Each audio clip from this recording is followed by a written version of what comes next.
Pam, we're so excited to be here. Is Dream, Believe, Achieve. Happy New Year and good morning, Shiners.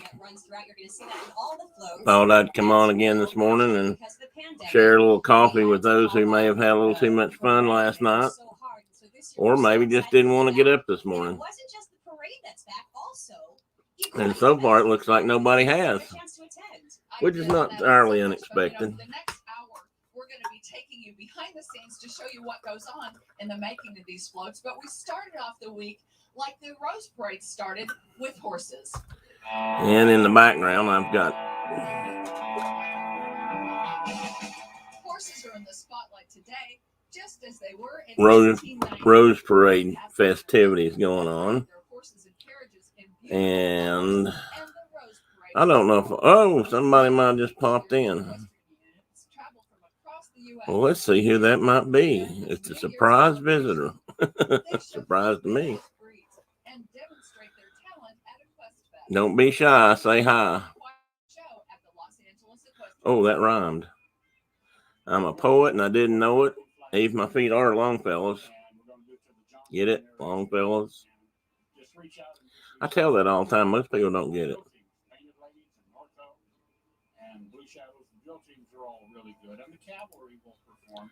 Maybe there's just two of me in here. That's weird. How can that be? How can I be in here twice? Interesting.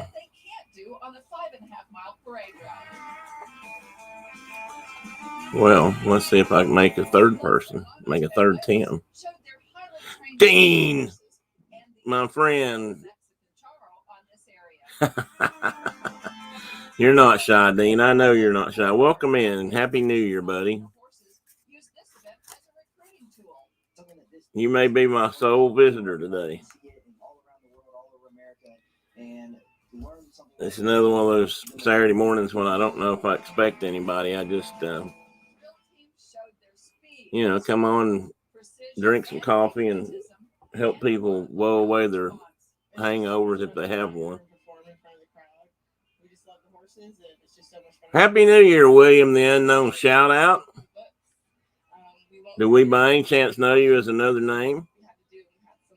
Which I'm going to assume by your name you're probably not going to tell us, are you?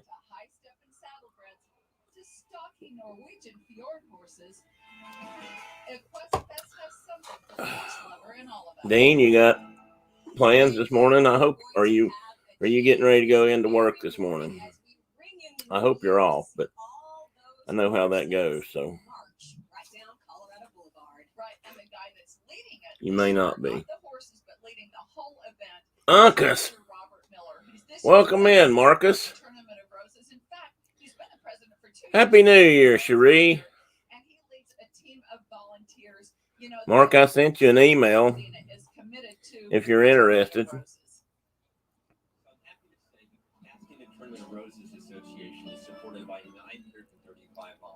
Well, Dean, you for being the first one here today, you get a free prize.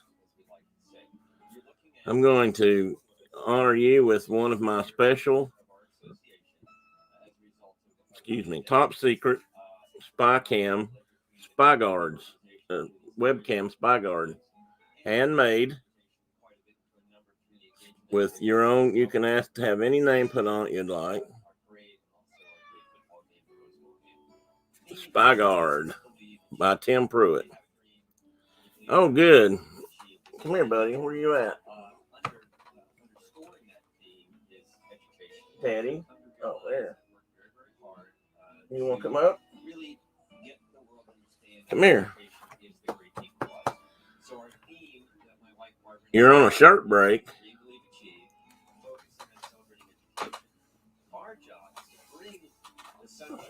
Say good morning and Happy New Year to everybody. Say Happy New Year. I tried to keep him awake. Has to cover my camera, yes. I designed and made that myself. It is patent pending, by the way. Well, he is in a pretty good mood. He tied one on last night, but he doesn't seem to be too worse for wear. I know she means short. I was just kidding. I actually figured that out after a minute, Dean, but thank you. I thought, well, maybe they get a break to where she gets to take her work shirt off for a few minutes, and before she has to put it back on. That way, nobody would know she was an employee, and they couldn't say, "Hey, where's this?" or "Hey, where's that?" In the parade today, so look out for that. As we continue on throughout the show, we're going to show you how some of these floats are built, and we're also going to take a look at some of the main stories Say hi. we'll want to look out for. Let me say hi to Cherie and Dean, and Uncas is on here. You know him. To have that knowledge going into the parade of what to be on the lookout for.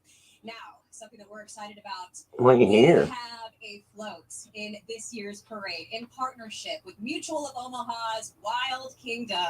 And right He's in a pretty good mood. Show you just how spectacular He may lay here for a few minutes, or he may, jump down and rip my belly open. Be right back.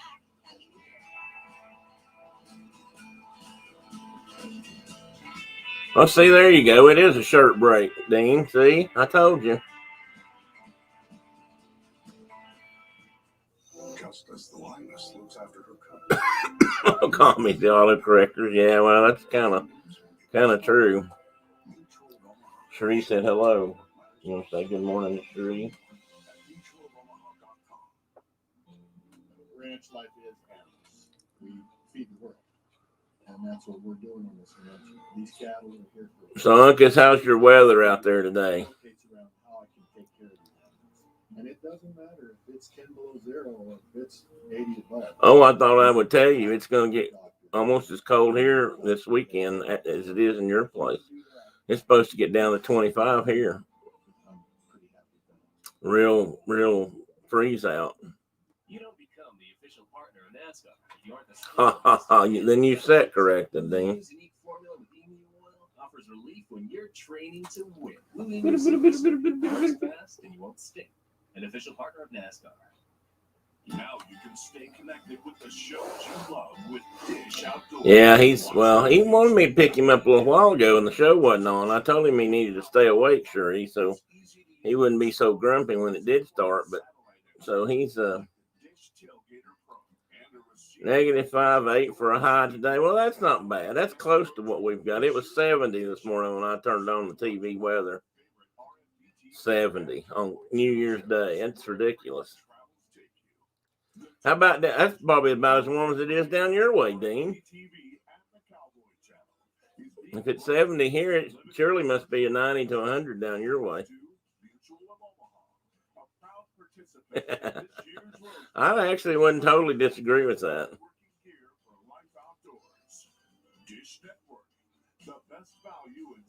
I'm gonna get down.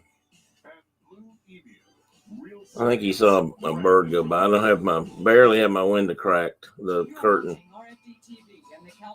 I usually open it up and I forgot to this morning.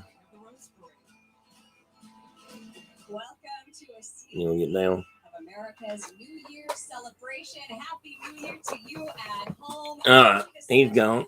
We're really excited Which is okay because to have the parade. my arm was getting a little tired.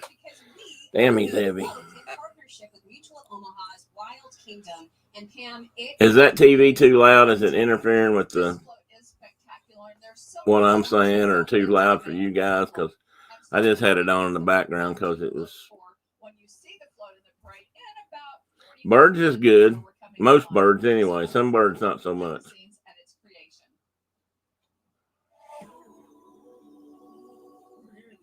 Ooh, Dean, you guys are going to freeze to death. Did you see what Mark said his temperature was going to be? Oh, they're doing okay. Simon was down here. He left. I think he always comes down to see if I have anything to eat. Good morning, Don. Happy New Year's to the Hitchhiking Bones. You just missed Teddy. He said Happy New Year to Turtles, though. He might be back. He's in a pretty good mood this morning. Chloe's been her normal diva self. Cherie, that's the little girl cat. And Spooky, my old man, he's actually doing pretty good. He's still ornery, but he's eating good now. He's still skinny, but he's filled out a little bit. He don't look quite as bad as he did. He was getting pretty thin. Although I think he's still trying to tell me his days are numbered. In the Rose Parade, and this is our 11th year broadcasting. He cuddles up with me now at night. He didn't used to do that. He sleeps on the bed on a heating pad. But now he's getting under the covers with me, and he hasn't done that since he was a wee cat. We have a huge anaconda made completely of beans. We have an elephant who will be standing 16 feet tall behind me. The show in the background, they're talking about the float for the Rose Parade. And in the front of this magnificent float is an originally themed Land Rover. Well, Cherie, he's 20, maybe 21 now, so he's getting pretty old for a cat. But he's still spunky. He's still full of himself. Spooky, that is, yes. What did I say? Yeah, he bit me yesterday, but it wasn't a deep. He didn't break skin. He just got a hold of me and held on for a minute. This entire process really does take about a year. By the time you get accepted to the I don't know what. work with Phoenix, I'll call that a love bite. He didn't really bite hard, but I mean, he catches me by surprise once in a while, and he grabs hold of me and he hangs on for a minute. But luckily, he doesn't chomp down because he don't have all his teeth still, but the ones he got are sharp. Yeah, he has, but he's had it good. He was a dumpster cat, sure. We found my daughter found him behind the dumpster where she worked back then. She worked at a Ruby Tuesdays in the mall, and late at night she was taking out trash or whatever, and lo and behold, there's this little black cat. So being Jennifer, or my daughter, whichever, she brought him home. Named him, and we've had him ever since. Yeah, he doesn't really bite down, but he does get a hold of me every once in a while. Teddy is 20. Yeah, probably 21 actually. Dawn, I've been saying 20 at least for a year, so he's probably 21-ish. I mean, I don't remember when we got him. He was probably 6 or 8 weeks old. I think he was probably weaned by the time we got him, or Jennifer found him. So, but he's been a good boy. Well, you do that, Dean. Hurry back. Be safe. Driving on an uncaffeinated body is not always safe. The float really is spectacular. With me, our RFD TV and Cowboy Channel viewers recognize Marcus, I'm drinking out of a muzzleloading cup this morning. Actually, I've been drinking out of that for a couple of days, or for probably a couple of Saturdays. I can't decide if it's too small or if it's just the right size. I like my big mugs. My Death Wish mugs I really like them, but they're big. They don't fit my Go Friendship. That's exactly right. The big cup mugs don't fit my warming plate very well, and they hold so much that. John, good morning, John. Happy New Year, sir. How are things on the New Jersey shore or coast or near the coast? I hope you've had a good New Year's Eve and a New Year's morning so far.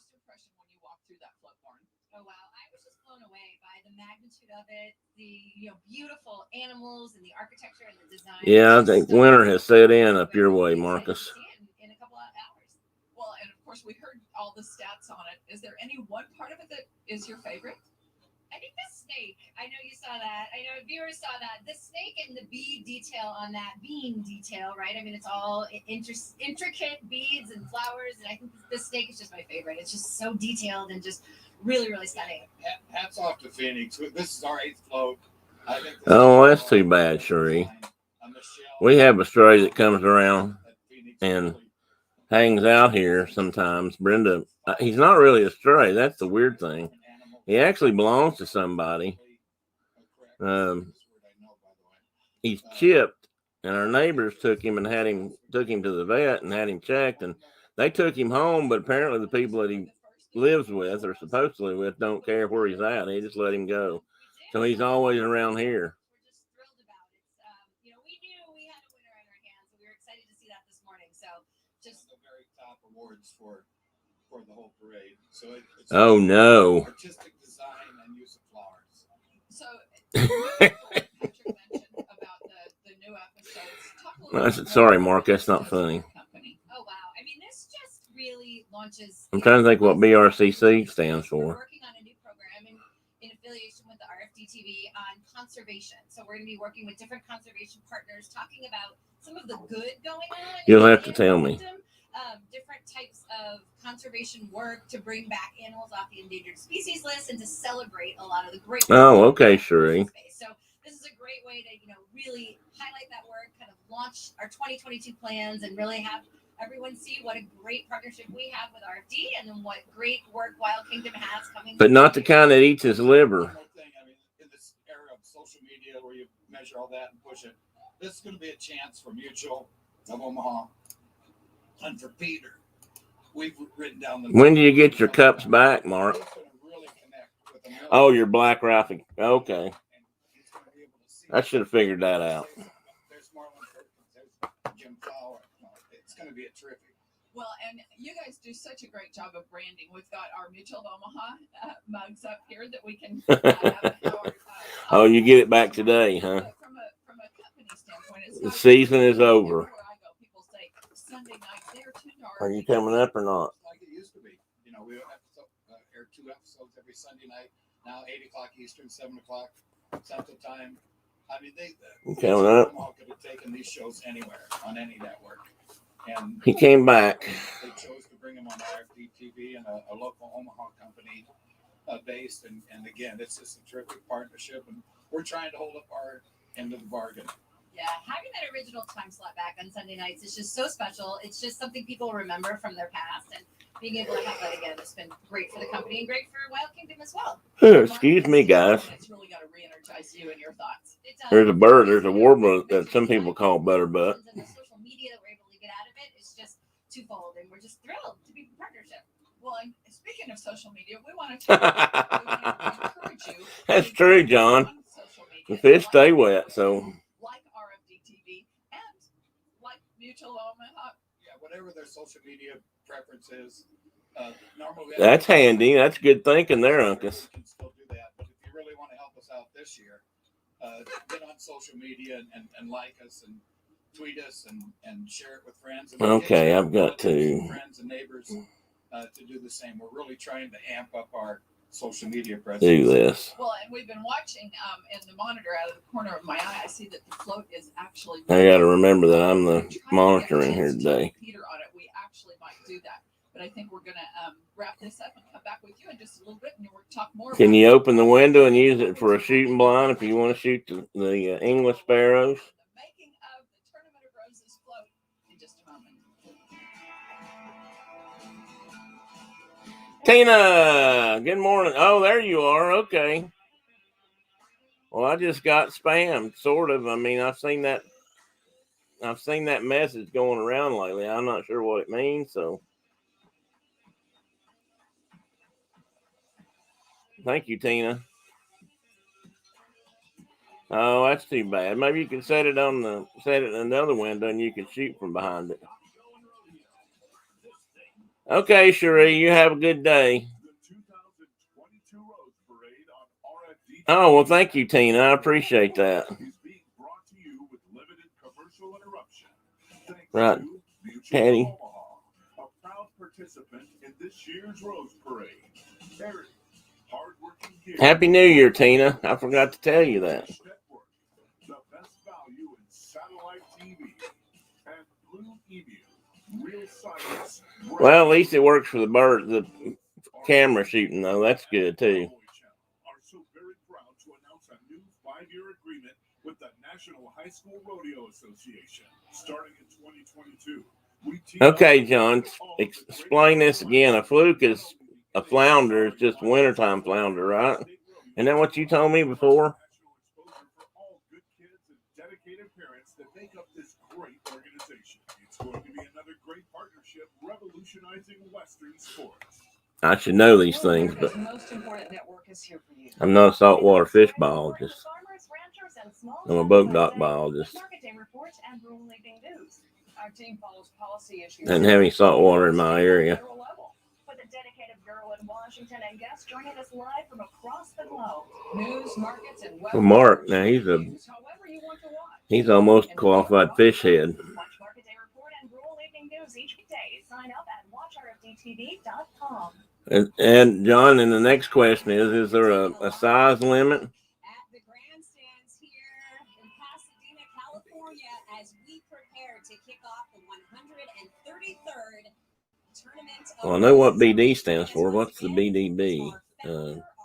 Big damn. This is Patrick Gotch, as you know. Patrick, we're kicking off a brand new year. What do we have coming up from the Cowboy Channel and RFD TV? We really are excited about 2022. We got a lot of things going. We got a lot of momentum with both networks. Oh, fluke for summer and flounder for winter. I thought it was the other way around.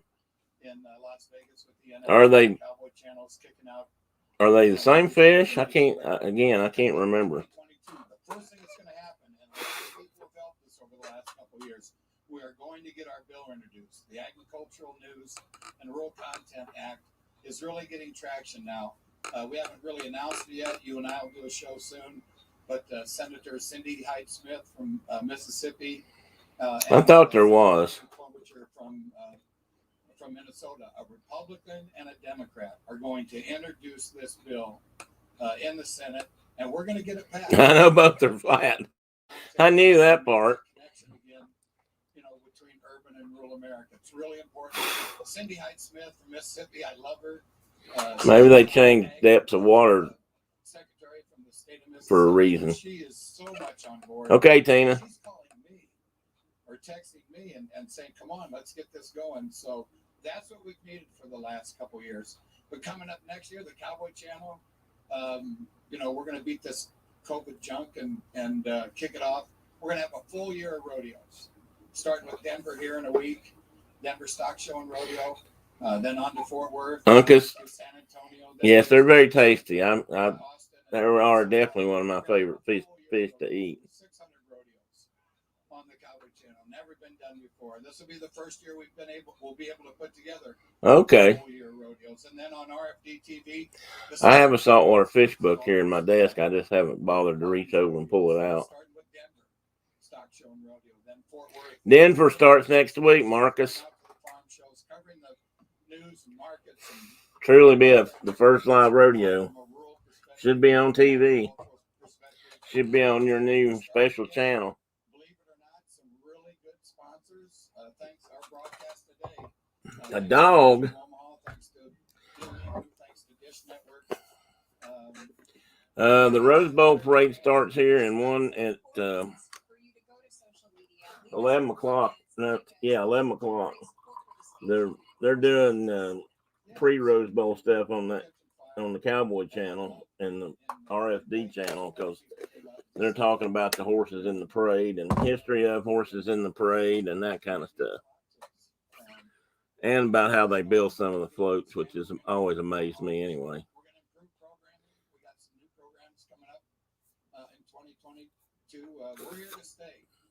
It's on ABC showing it too. I'm sure all the networks are probably showing it, but it starts at 11. That means that's 8 o'clock out there. So if Garrett was in it, Garrett would have to get up really early to go to be in the Rose Bowl parade. So I'm sure he wouldn't be because he don't get up early. Francisco, let me see. I hadn't said this right. Happy New Year, Francisco, and many more.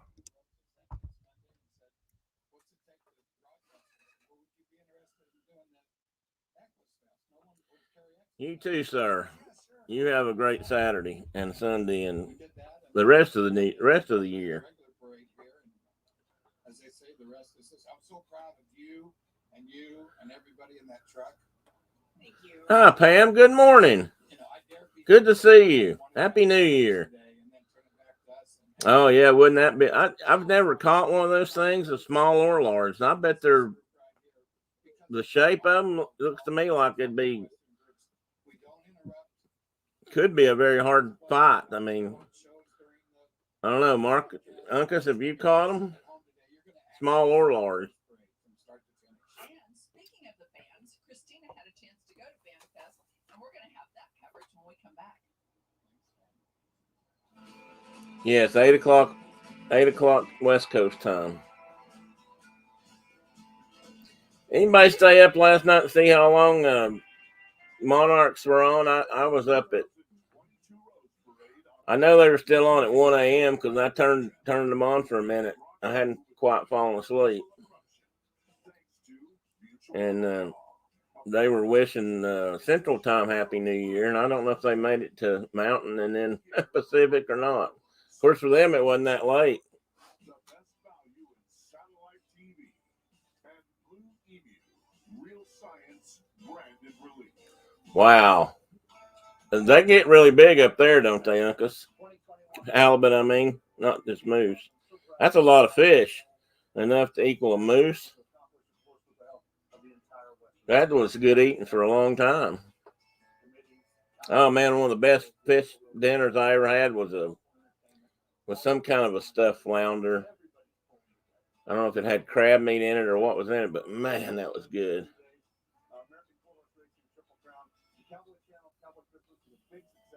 Of course, another incredible athlete. Are you up for doing it again next year, bigger and better than ever, and even having high school rodeo?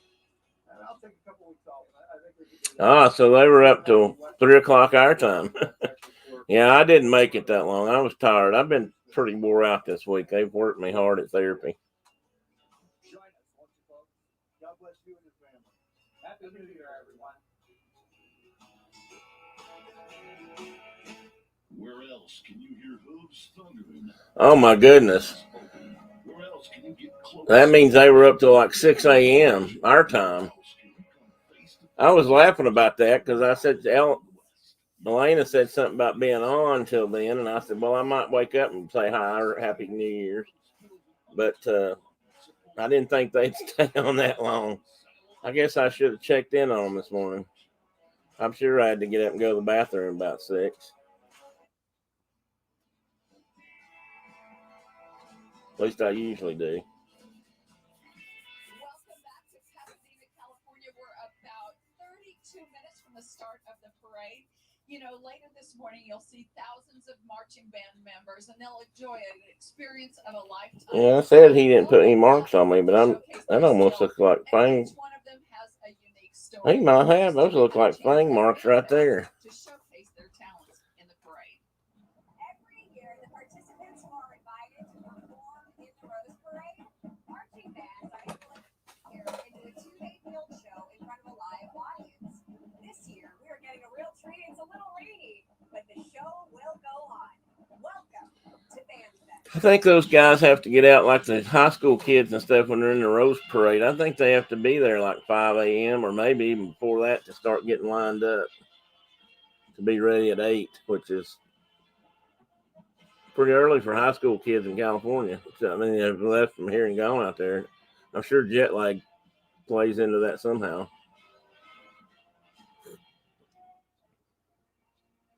Wait a minute, I missed something here. What about a rogue copperhead?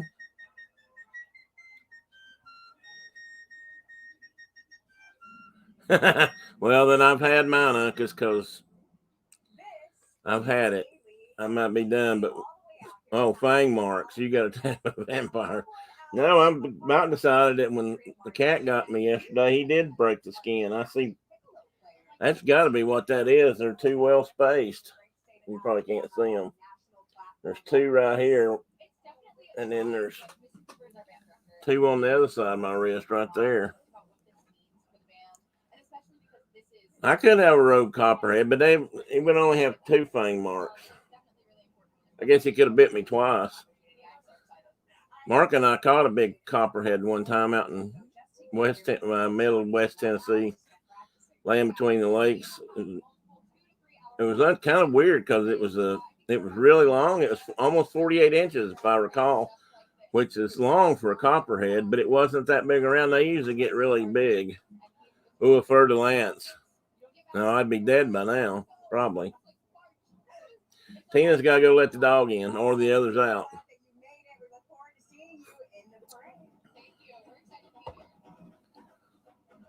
You remember that was I had pictures. I had some pretty good pictures of that copperhead. Discipline, such precision, just beautiful, beautiful sounds coming out. We picked him up and put him in a cooler in the back of my truck, I believe, or Mark's truck one. Oh, probably my truck. You were probably driving a company truck, so I probably wasn't in. What would you say to other students out there, high school and younger? The parade theme this year is Dream, Believe, Achieve. You made it here. What would you say to other band members across the country about reaching their goals?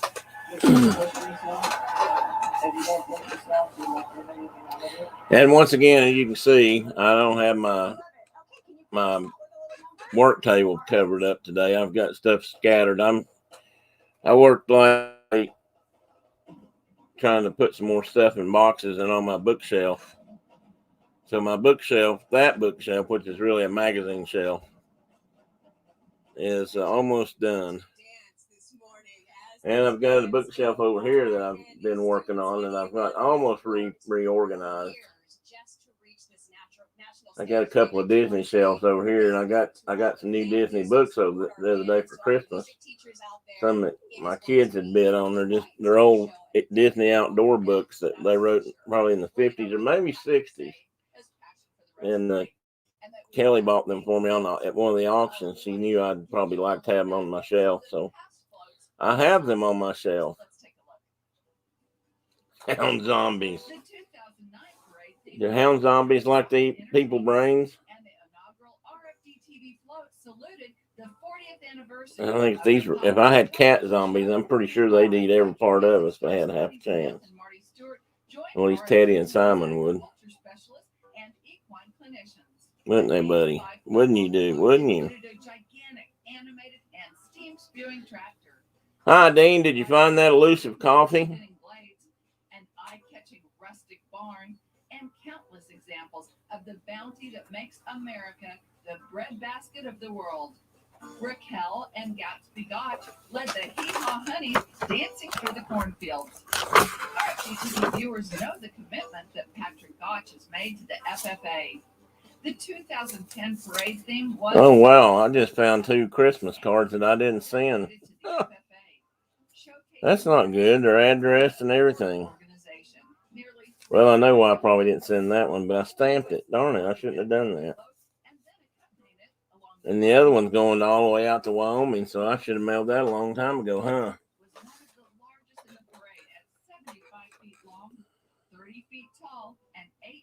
Hot chocolate. It featured 3 gigantic sculptures depicting FFA members engaging in agricultural. Okay, Dean, you get a mulligan for this morning. But don't let it happen again. Better to lie than to deny your coffee. And what could be more appropriate to honor that theme than RFD TV's float, One Nation, a salute to the You got Zoomy zombies, Tina. And the RFD TV show Hidden Heritage. Carol, good morning. Carol's here. You want to come up and show yourself again?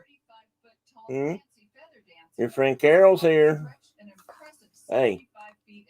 You want to come up and say hi to Carol? You missed him. He was on earlier, Carol, and he was kind of being a decent, TV character again. Come here. No promises this time. He'd already nodded off. Wait, you got to say hi to Carol. Don't leave yet. Say hi. Say hi to Miss Carol. The imaginations of baby boomers more than Roy Rogers. RFD TV's purchase of Trigger and Bullet enabled the real thing to ride aboard. Built by Phoenix Decorating in a mix of organic materials that mimic what Roy Rogers would have seen on the trails, the Happy Trails float was 75 feet long, one of the largest in the parade, and was accompanied by 100 riders on Palomino horses carrying American flags. And what a special sight. Appropriately, it won the tournament special award. Okay, Carol, that's about all we get today for now.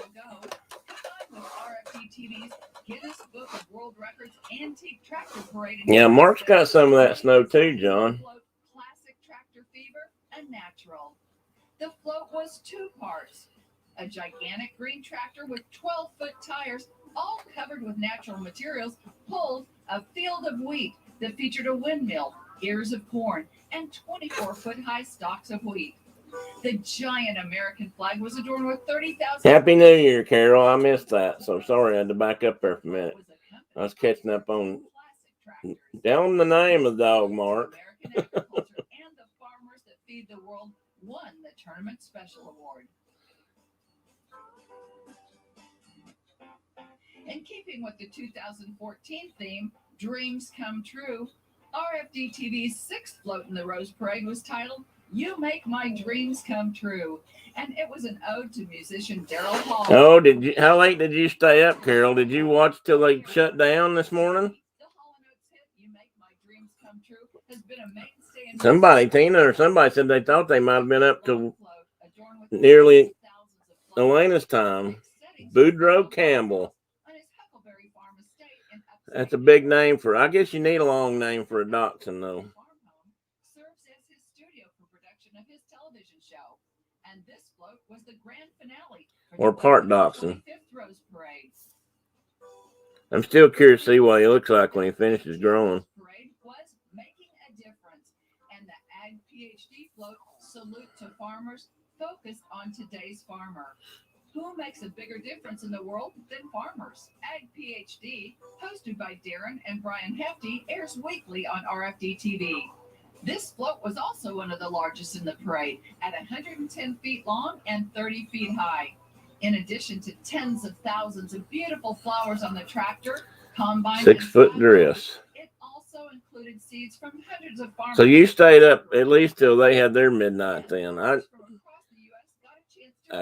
can't imagine them staying up till 6. Well, I can. I know Garrett.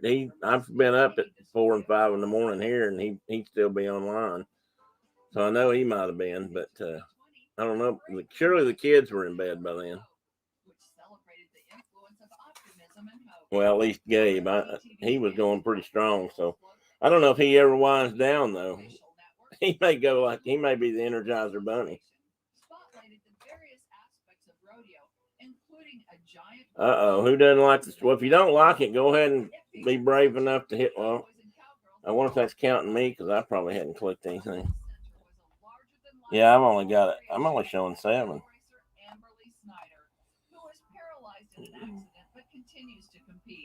She definitely exhibits optimism and hope. It was probably me, Tina. I probably didn't like my own show. To hopefully inspire and give hope to those who Thank you for staying on top of that, though. I know when you speak, they'll listen. I did. Well, let's see, Tina. You're in New York. Do you guys have snow? Let's get around the country weather report here. Roses Parade, and coming up, those were the last 7 floats. You're going to get a chance to see our 8th, and it might just be your favorite. Pam's the one that said she thought they were on till 6 a.m. or after Eastern time. That's I should call Garrett right now and wake him up.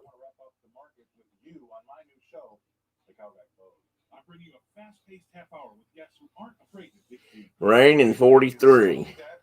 Okay, let's move west now, folks. Over this way. Well, whichever way west is on the screen. To Carol. Carol, what do you guys have for weather right now? Dean said they had 70 and...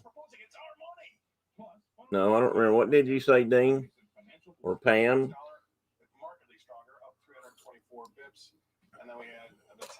We're supposed to have rain, and they're predicting some nasties here tonight. I thought it was supposed to be here already, but I think it slowed down a little bit. The plateau is supposed to get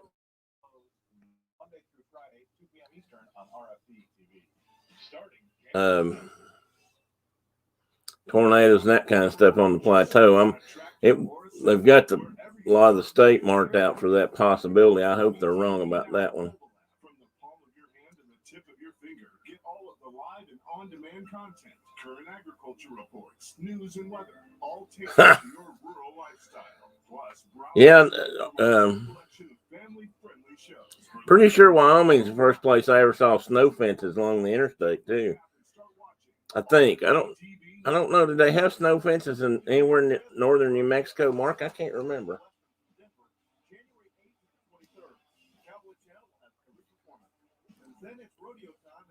You guys dug in? Were there people in there, John, that had to dig out? Or they just wait till you guys got to them?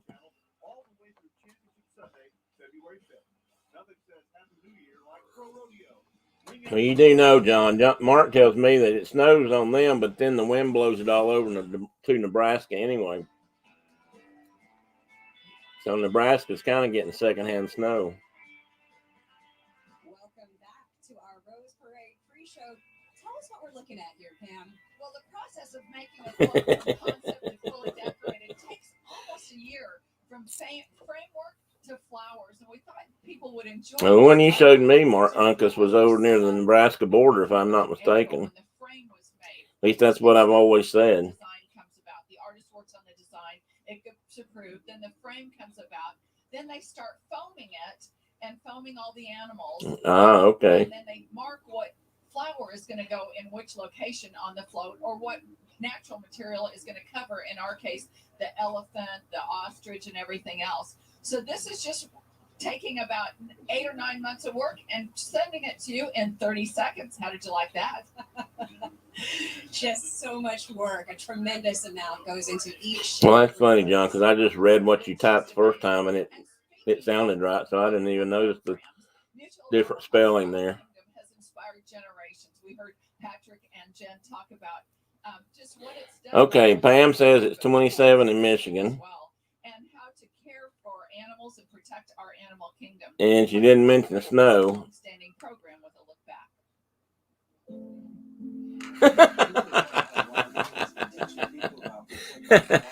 Well, anybody I know a guy might have a slightly used snowblower he might sell for a good price. That was one of a kind show back then. That's who introduced us to nature. Wild Kingdom, in so many ways, show people for the first time what it was like to be an exotic and dangerous wild animal. Yeah, you're struggling there a little bit, John. A spiel check. Well, I know some people that probably say it like that. I can't spill nothing.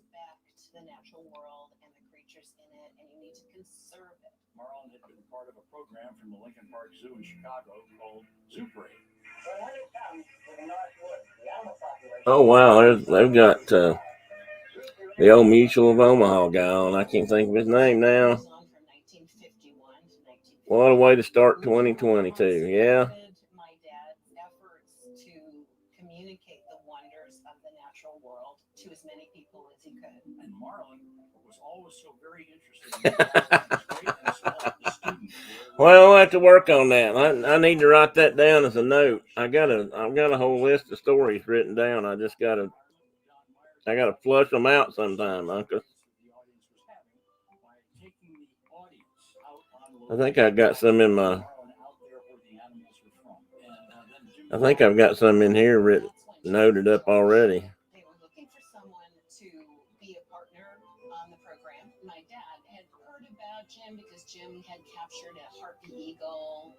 He's just so big and handsome, and I thought he was great. One of the truly satisfying experiences a man can have is to go into the wilds and explore the great unspoiled areas of our country. And that's the basic roots and origination for Wild Kingdom. Don said, why don't you take this Wild Kingdom program to the most primitive places that you can be? They started talking about habitat in North America, then moved on talking about Central and South America and Africa, and covered most continents in our world, talking about the wild. Warzone and Discord. I don't know what that. I've written that down. I'm not sure what that meant.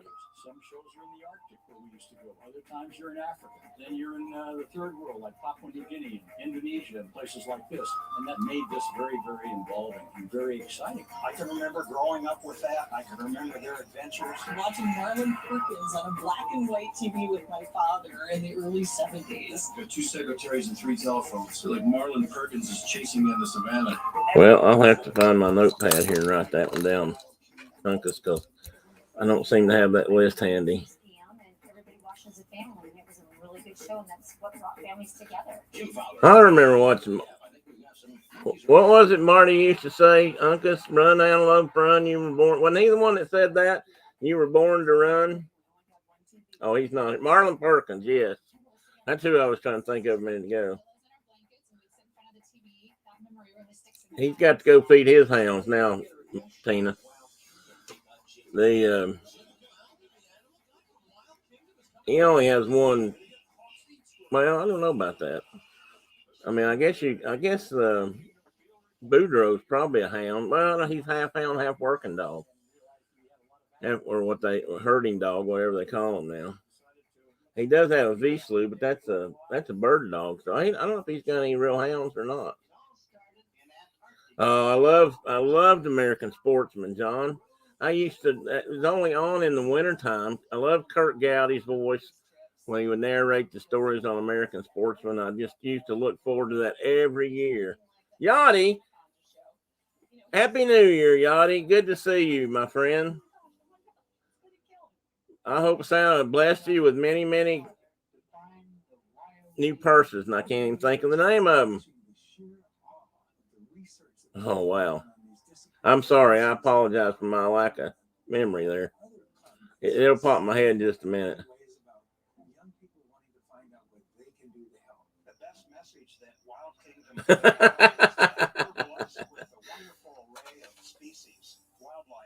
Well, paper's one of those things, they can get a hold of. Loungefly, thank you, Pam. I can't believe I couldn't remember that. I'm sure she knew what I meant, but I'm embarrassed that I couldn't think of the words. Zoo professionals and veterinarians and wildlife biologists. Well, she may not have, but I'd be really surprised if she didn't get at least one new one.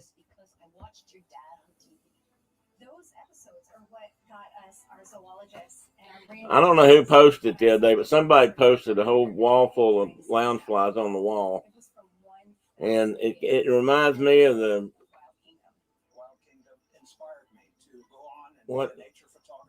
people collect all kinds of things, and I used to think, well, what good is it if you can't use them or if you don't use them? But I've got a box full of knives, and I can't use all of them either. So mostly I look at them.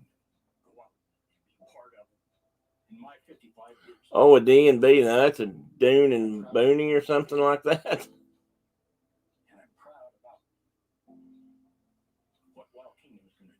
Yeah, Pam, I don't know if it's words that are failing me or just my mind. I'm sure it's a combination of both.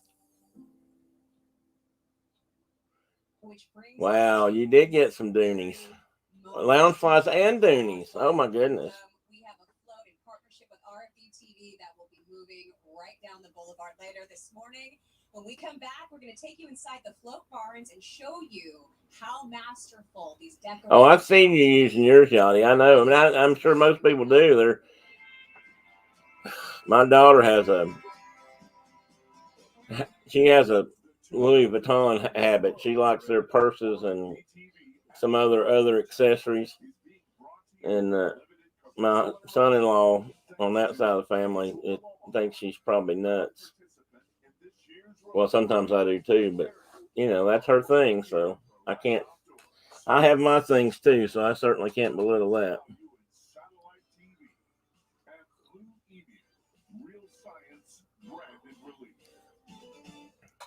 You've dedicated your life to your kingdom, to building it and to keeping it safe. Mutual of Omaha has been helping people out through. Oh, let me look at something. Talk amongst yourself a moment. Let me show you something really beautiful if I've got it on here. I downloaded. I got them last night. I don't know if they're on my computer yet, though. If they are, I'll share them, or a couple of pictures anyway. Speaking of beautiful.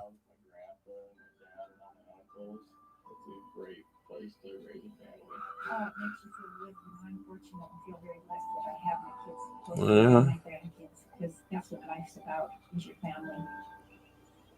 Now you can stay connected with the shows you love with Dish Outdoors. Watch live HD TV anywhere your adventure takes you. Uncas, are you back? All you need is a portable satellite antenna, like the Dish Tailgater Pro, and a receiver from Dish Outdoors. Before You're back. I just found something. Let me see if I can share this with you. See if anybody recognizes this item. Blue Union Super Strength Original Formula is now available in 3 convenient sizes. Whether you need relief at home, in your gym bag, or on the go, Blue Union works fast and you won't stick. An official partner. I can't make that full size, I don't guess. We're 10 minutes away from seeing the floats come down the street. Is that a little better? This New Year's Day, millions of people around the globe will take in the spectacularly decorated. You may ever see one of these things strapped to your leg, or have one of these things strapped to your leg. And I got another one, I think. Each Rose Parade float takes nearly a year. Here they are strapped. You might be able to see this one a little bit better. Chris Lofthouse, the president and CEO of Phoenix Decorating Company, and you have been building floats for 40 years now. 40 plus years now. This is my 40th. Yeah, it's been over 40 years. I lost count.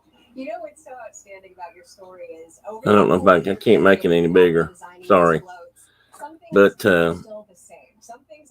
I had these contraptions strapped to my legs a couple of days ago. My goodness, she had me covered up in jail. No wonder it was all over everything. That is an electronic stimulator. Supposed to make my legs stronger. We're gonna see. I forgot I had those pictures. Mark, I could have showed those to you yesterday. You made that drawing bigger. It's exactly the same process. The building is 110,000 square feet, mostly made up of these 1-foot squares. That gives us our scale. And then I used to kind of collect Disney mugs too, John. I don't have 85. I've got several. I would say quite a few, but I don't have near as many as that. I've probably got 20, 25 maybe altogether. I've got a couple that got broken though, and that just broke my heart.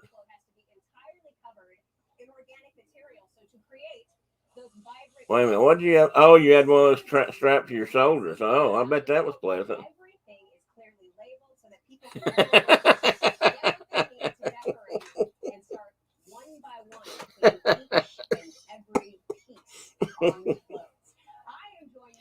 Yes, I have to remember to build a fire break. This is Mike Abels. Mike, tell us a little bit about your role here. Well, I'm a tour guide. What I do is when VIPs come to visit and see the floats, we take them around and show them all the floats, go over all the detail on the floats, all the different seeds, flowers, everything that's covered on the floats. It's amazing. Oh, all blueies. Yeah, well, maybe in time she will. I know enough about them to know they're not cheap either. In fact, they're very expensive. I know her and her hubby don't always agree on things when she wants to buy one, but she saves up for them, so it's her money. Is the fact that many have actually been painted before the seeds and the different agricultural components are placed. Who said that on my shoulder? Is that Tina? I'm going to have them strapped on me again next week, Tina. I'm going to see if I like them or not, if I'm going to be able to use them or not. I may, not that kind. I may buy a portable one. I can get a portable one. I think probably cheaper, and I can go get it done. If I think it's going to help my legs regain some strength, I'm going to get one, I think. I've been asking about them for months, and my doctors or nobody seemed to know much about them until recently, and now she's got one, and she offered to give me some free trials just to see how it worked. And it worked me pretty hard, to be honest. My legs were tired for 2 days after that. And then the next day, my therapist worked me hard. So yesterday, I wasn't moving all that fast.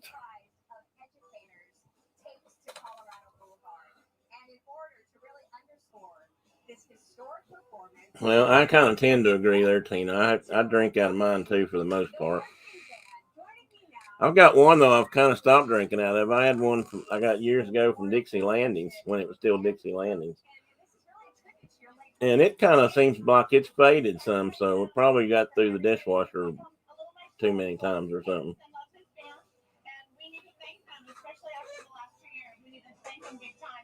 Oh, okay. Well, that's good to know too, Tina. I mean, I'm sure they're limited because they're battery powered, but whereas the big one the one she's got is the size of a. Well, if I said that, you might not know what I was talking about. Like one of those machines you see in a garage that analyzes your car, but it was pretty large. Stands upright. Got lots of controls and buzzers and bells. Makes some really funny noises. Sort of reminded me, hey, buddy, you coming back? He's gone out and run around for a minute now. He was standing over in the window looking out at the birds. Yeah, I guess that's true, Tina, since they don't make those anymore. I mean, since it doesn't exist anymore. I've got 2 or 3 things from there actually. I've got a set of a dangle pen. Because I used to collect resort pens when I go down there. Okay, well, I forget these things, Tina. If I knew that, I probably did know it. But anyway, it's pretty large, and she hooked me to it, and it kind of reminded me of being in an MRI machine, the noises it was making.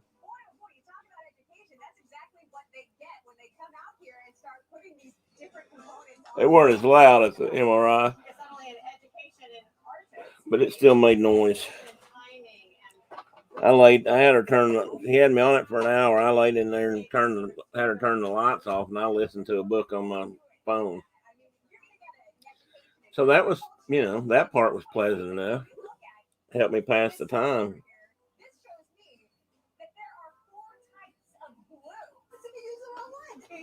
I don't think I had a t-shirt I didn't. I started buying mugs at the hotels or pens, and didn't do many shirts that said, had a resort name on them. I don't think. Maybe I might have had a Wilderness Lodge shirt. I do have a Wilderness Lodge shirt. In fact, I think it's a polo too. Now you say that. Most of my shirts don't have collars on them, so if I have one with a collar, I kind of remember it. Because most of my shirts are more like this.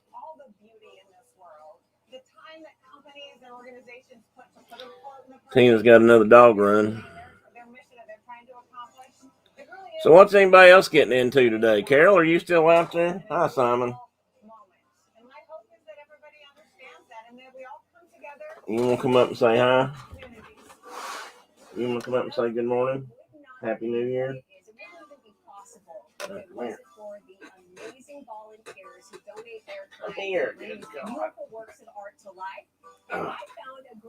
My God, you're like picking up a bowling ball. Say hi. You see yourself? You see yourself on TV? Say, my name is Simon, or as my mama calls me now, Randy Hoover.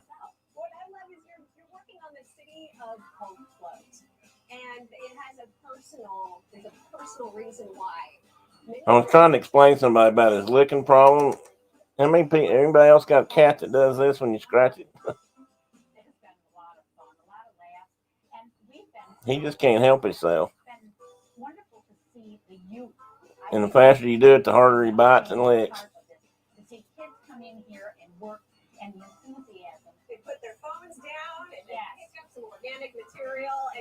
All right, hop down. You're heavier. I don't care how big he is. You're heavier than Simon or Teddy. Well, Pam, thanks for stopping in. I hope you have a good day. Happy New Year to you too, and all.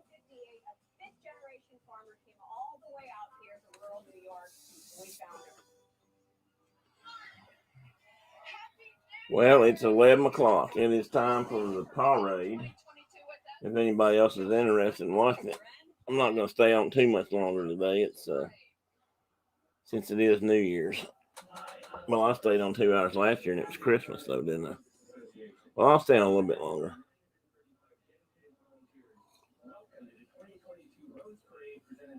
Well, that depends on what you tell them. That depends on what your dogs are too, probably. We used to have dogs. We've had dogs and cats mixed. I had a dog for a little while I couldn't trust around cats, or at least not kittens, because he liked to pick them up and play with them. But he played really rough, and after he got through playing with them, they didn't usually move anymore unless he threw them up in the air. I had a husky that was hell on cats, and I certainly never sicked him on one. It was a natural thing for him, but he was kind of that way with rabbits. I had a rabbit. I don't know if anybody's ever heard a rabbit squeal before, but people who hunt coyotes and predators, they use calls like a hurt rabbit or caught rabbit as a predator call. And one day back over the fence in the field, I couldn't see anything. The weeds were growing up in the field, but I heard the squeal, and I was standing on one side of the house, and Nicky was, I don't know where he was at. And I heard this rabbit squeal, so I looked over that way. I knew what it was, and I figured kind of what it was. And all of a sudden, Nicky, our husky, passed me like a bolt of lightning, and he went through the fence or went over the fence, and up came a big red-tailed hawk carrying a rabbit. The hawk had just caught the rabbit, and the rabbit wasn't dead yet. And the rabbit, of course, the dog surprised him. So the bird took off, and he lost the rabbit, and I think Nick got the rabbit, but it squealed really loud, and he knew what that was just like that. I mean, he was on that rabbit. And here he came.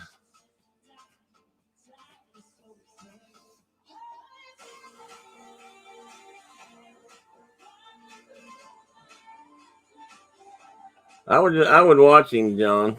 The labs are pretty smart, though. Usually I've seen labs around cats, and they don't bother them much. If he's got a soft mouth, he probably won't bother it.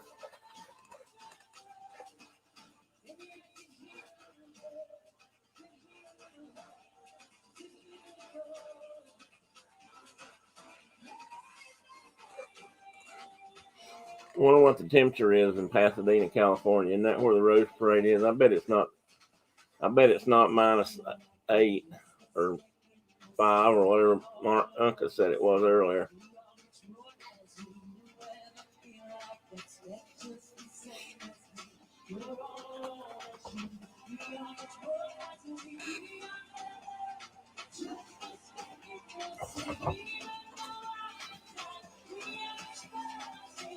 My daughter has that standard poodle, and then a Japanese or Chinese chin, whichever one it is. And they had a Cataloosa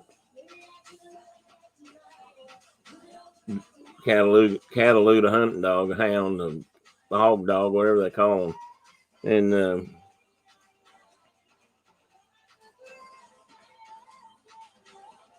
And he didn't bother their cats. I mean, but he was well trained.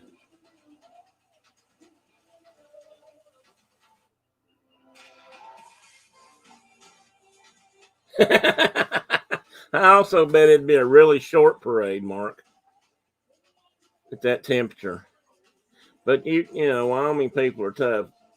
Good morning, Kelly. Happy New Year. Good to see you.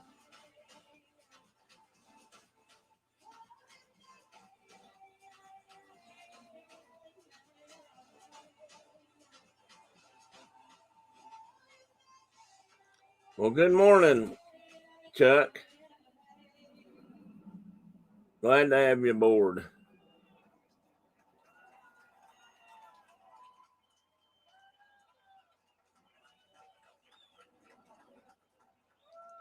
You could do Mark, I could do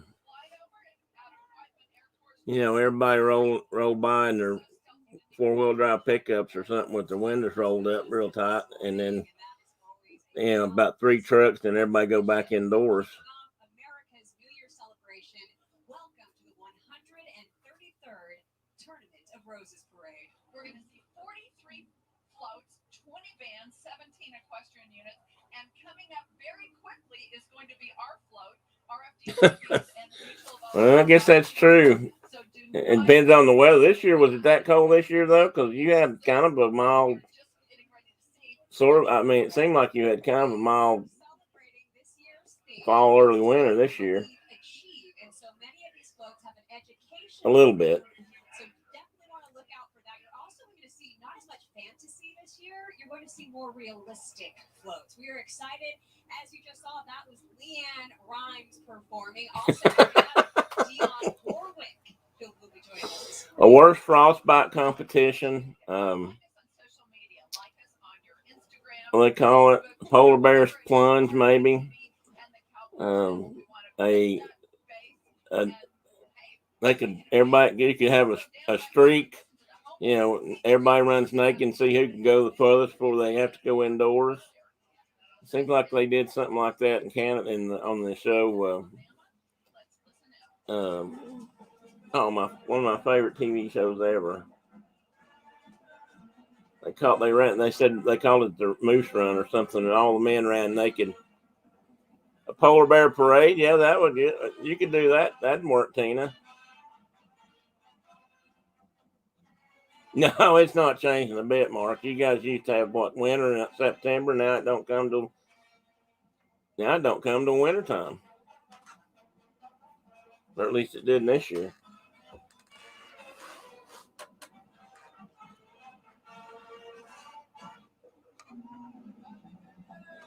And Kelly, if you see my friend Mr. James Ryan, tell him I said Happy New Year to him too.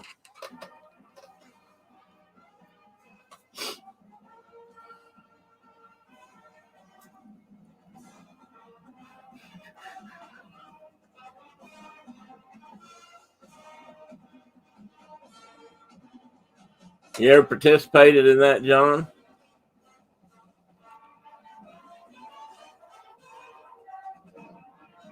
I'll tell. I will. I've never done an official polar bear plunge, and uncles can testify to this. If you guys would trust him, I mean, there's no reason why you shouldn't. But we were in hunting camp one year, and it was really cold. And after we'd been up there a week or nearly a week, I decided I needed a bath, or at least get rinsed off. And I got in the creek and cleaned up, and it was like 20 degrees or something. And whew, was that brisk, invigorating, as they say. I'll tell you what, it didn't take me long to get rinsed off and get back in the lodge teepee.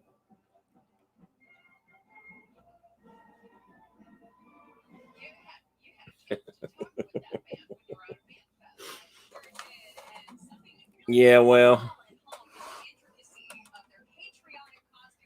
I would probably say good for you, sir. Yeah, I can't imagine how bad I'd hurt when I got out of that kind of water. I think it might. I see these people athletes and stuff get an ice bath, and I put ice on my legs and back and stuff all the time, and I can tolerate that, but I don't know if I could stand to be in the hole submerged unless it would help my muscles, and then I guess I could try it, but I'm not sure I could stand it. Not very long anyway. I think that's,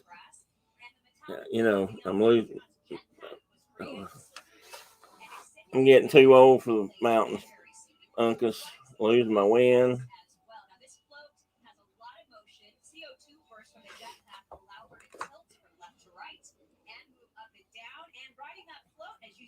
Waiting to us this morning, we have 5 women who work in STEAM. So they're definitely celebrating STEAM, science, technology, engineering, and math, as well as the arts this morning. Oh, I forgot to turn my chat back on. Goodness. How did I do that?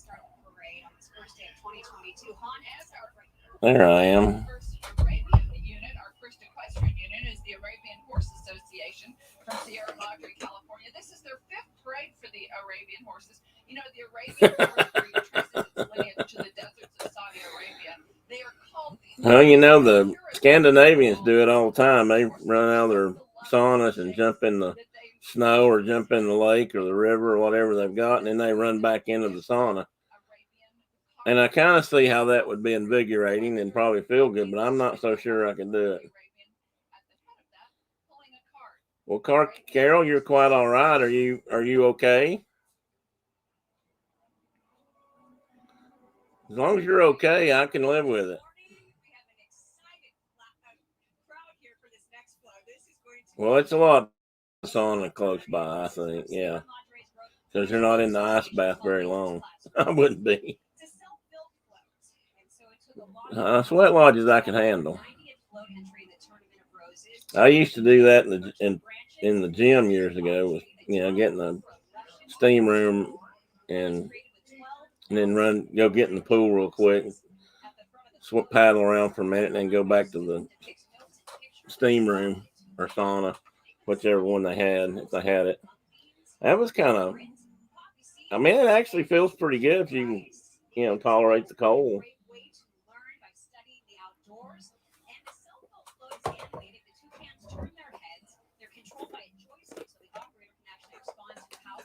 Well, Mark's got a friend like that, Carol. He calls him up and talks and talks and talks.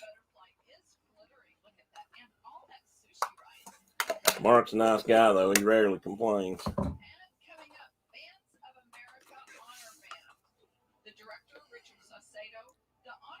I suspect if he don't, he just, don't answer the phone, but that's just a rumor. Mark's wife told him the other day he didn't think he'd ever talked on the phone with her near as long as he talks with me on the phone. I'm glad you picked up on that, Carol.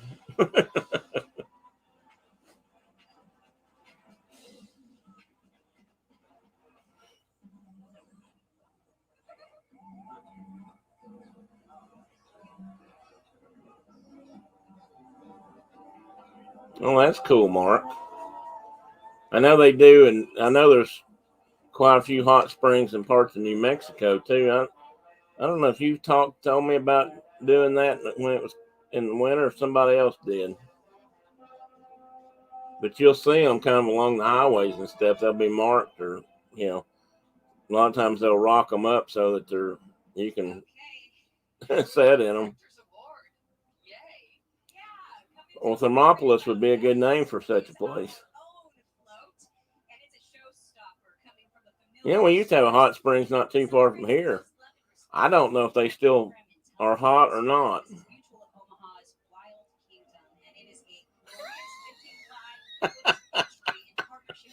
Yeah, we do. We chase a lot of squirrels, don't we, brother? But you'll have that when you've got two people that have a lot, to think about.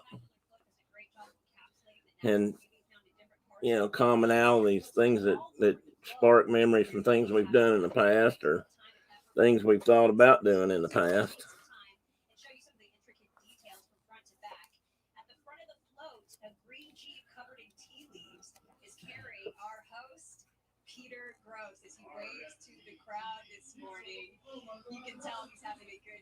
Yeah, that would be neat if you were close enough to participate more often.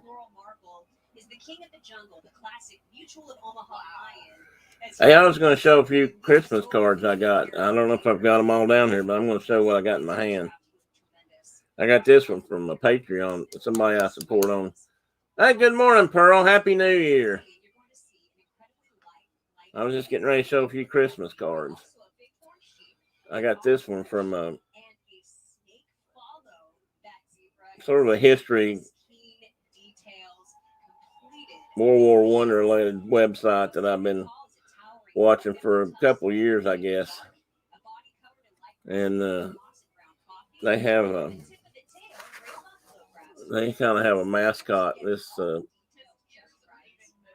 guinea pig that they rescued somewhere, and figured he'd live for a year maybe, but they've had him now for like 3. Oh, got this from the Surf Bums, John and Holly. Thank you, John. And I got this from the Kinsey Days family. Isn't it funny how we know them as Kinsey Day's mom, dad, and boyfriend rather than, Tracy, Billy, and Matt? What a beautiful tribute to the show that takes viewers to all corners of the world to study wild animals. Got this one from Donna, You can catch back-to-back episodes of Mutual Richard, and Sam in Florida. TV Sunday nights, and look for new episodes. Well, this is gorgeous here. I think I got this from Leanne. I love these projections they're doing on the castles now. I must admit that technology just amazes me. I mean, it's just projected onto the bricks and things. And yet it's so clear and clean looking. You can't tell it at all. I would love to know how they do that. Oh, and this one was from Steve's World. I believe I'm pretty sure that's a Kincaid. I've seen that somewhere before. I've seen the art print of that. In fact, did somebody may have auctioned one of those off in a fundraiser here a while back with that? Oh, I know who it was. Well,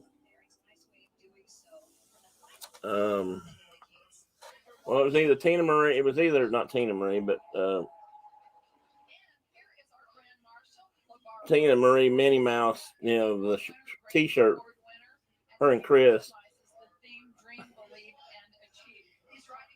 Lake Buena Vista visitors. And well, Pearl, I wouldn't worry about it.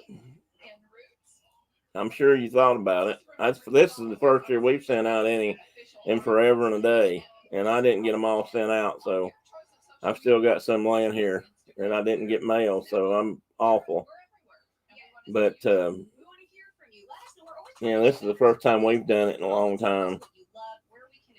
We just want to hear from you and engage with you so that we can bring you this parade and get better every year. All right, next up, this is a crowd. Hey, what, my hands have been hurting me the last couple of days. Arthritis is just playing hell with my body, I think. You're going to see in today's parade, towering at 35 feet, a proud father rooster is reading to his family. Oh, that's hot. Woo. I have this amazing thermos jug. I'm probably showed this on there before. I thought it was a Japanese-made thermos, and it may be, but this thing keeps coffee hot like nothing I've ever owned. And I guarantee you it'd be hot, almost too hot to drink if I left it sit there all night. I won't know if I'd say that, Pearl. I mean, I feel lucky to have, 8 good friends in here today talking. Maybe a couple more that left. And I'm quite sure you have many more friends than you realize.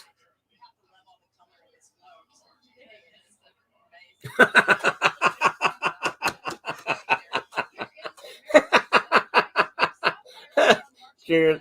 Oh, he's not sitting here. Oh, he's over by the heater.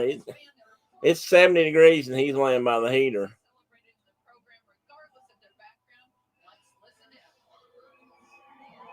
Well, that could have something to do with it, Tina.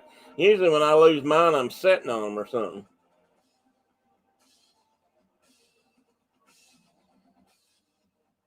Okay, John, let's do that. If I don't call you, call me. I'm here most days. Actually, I don't think I have therapy this week. I do have a doctor's appointment on Wednesday, but yeah, let's talk this week. Just let me know a good time and place.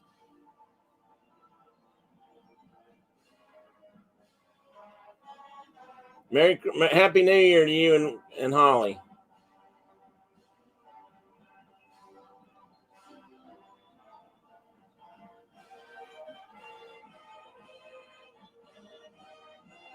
Well, I'm going to tell you a secret, Mark. I've got a little space heater down here, and it's just on real low, partially for the cats, but Brenda does have the air conditioner on, I promise you, and it'll get cold down here, and so the heater's on just barely, but it's more for them than me. It's supposed to be, I don't know if it's going to be 75 or higher here today. It's going to be too hot. It's too hot for January, I know that. But I think it's either Sunday night or Monday morning. It's supposed to be 25. So for us, that'll be a big cold spell.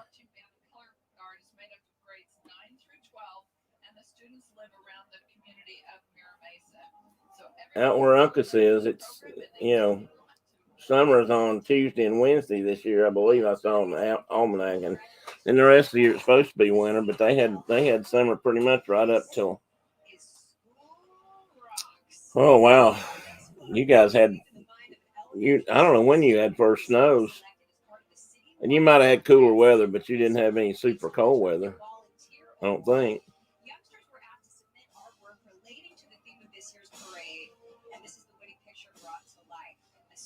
Oh, 12 is nice, Pearl.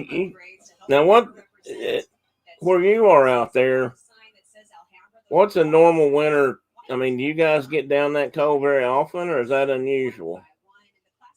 I mean, I know you're far enough north, but you're right there on the coast, and you get more rain than snow usually, and I just wondered if it gets as cool there. And I mean, of course, nothing coming off the North Pacific that warm.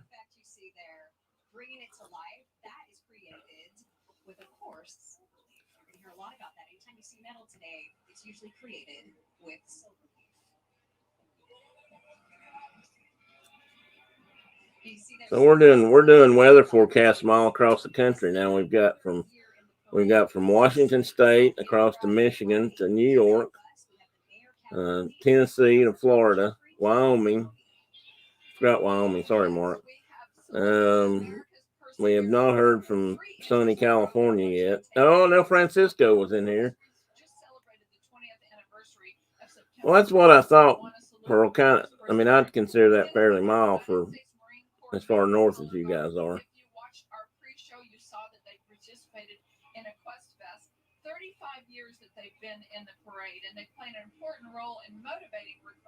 Okay, well, that's what I thought, Uncas. Well, we're gonna get rain, but it's not gonna be that. It's gonna be warmer here, Tina. But it's like I said, it's supposed to get cold. Well, they're calling for snow, rain, maybe changing over to ice or snow. I think it's Monday morning, like between 12 a.m. and 6 a.m. Monday morning or something.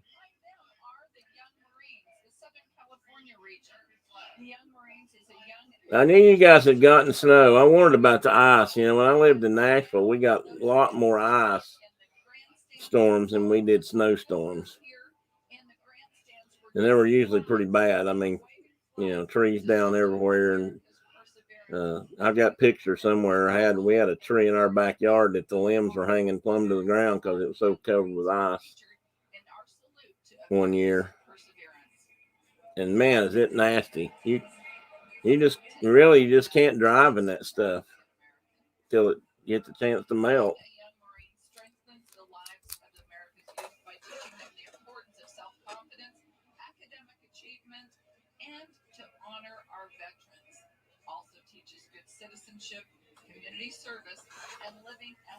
The Rose Parole, Uncas, the Rose Parade should have a float to Reckless, the war horse.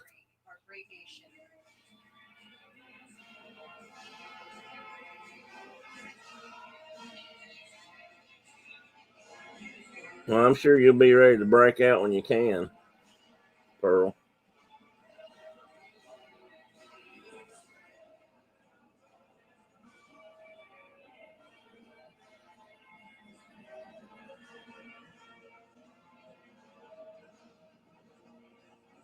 I don't know what kind of, it's supposed to be on all the networks, ABC, CBS, NBC, I'm pretty sure, Pearl. And this is on the RFD TV or the Cowboy channel. I only had it over there because I was watching some, yeah, you were out there when she was still alive, Mark. I wish you had too. That'd be a tale to tell.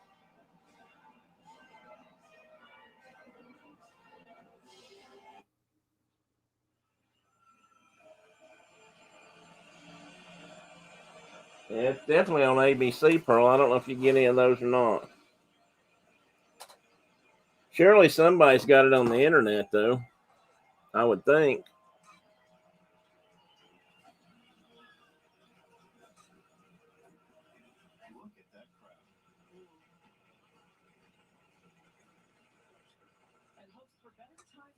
Wow, they really are shut down, Pearl. Very apropos. Yes.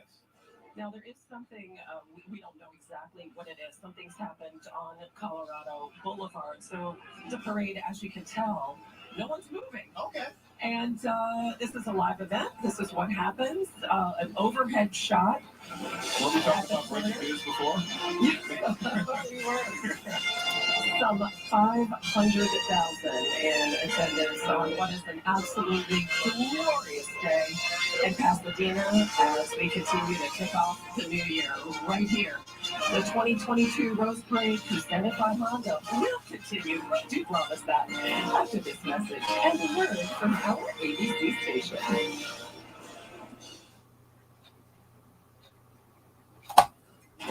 Ordinary tissues burn with veal blood. I was talking to my buddy Phil the other day, and he's in Arizona right now, northern part of Arizona, and they got some snow. I don't think they got enough to keep him, from heading home next week or anything. But now, hang in there, Pearl.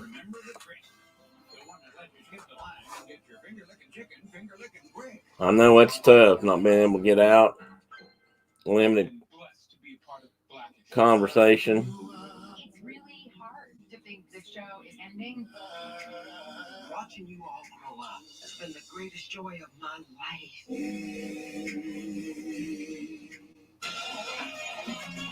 didn't know we needed each other then like we do now. These women have lifted me up through the toughest moment of my life. We can't lose. Even if we all fall into a hole, we got each other. Wait, returns Tuesday on ABC. Texas toast. Texas toast. Texas toast. Texas toast. Texas toast. Texas toast. Texas toast. Well, let's see here. What time is it? It's almost 11:30. I think I'm going to cut loose here today, guys. It's a little earlier for me than normal, but I think I am going to. Well, I guess that depends on if anybody wants to hang around. I'll hang around if people do. I just don't want to keep people from doing other things. I hear you, Pearl. It's a one huge event. It's Brownsboro Furniture's New Year's and clearance sale with New Year's savings throughout the entire store, and we have a huge. Well, reach out. I mean that. Items spread throughout our entire 90,000 square foot showroom, where you can save up to 70% off. Just look for the special clearance tag. Anybody got any special plans for the rest of the day or the weekend?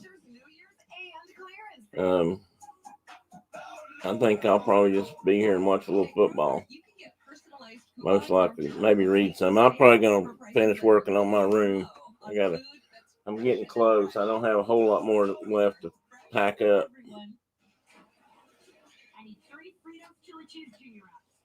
If I can move that much. Last night I kind of overdid it, so too much bending over from my chair, mind you, not standing up. Happy New Year. We are rolling again.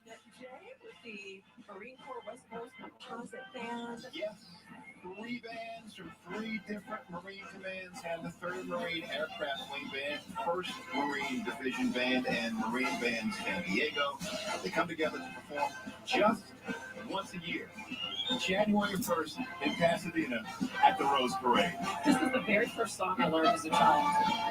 What is it? The Marine Hymn. That was from the halls of Montezuma to the shores of Tripoli. My dad was a very proud Marine. Are the grandkids there, Mark? Grandkids daycare.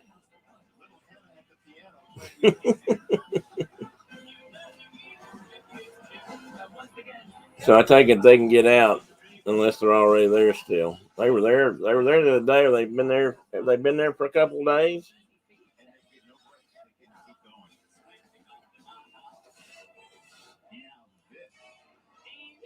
Need to get those grandsons over there and get them shooting those BB guns.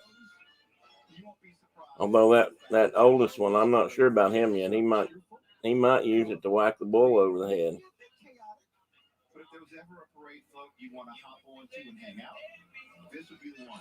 You need to decorate those things up just a little bit, because you need to hang some feathers. Maybe put some brass tacks in the stock. You know, make them look appropriate.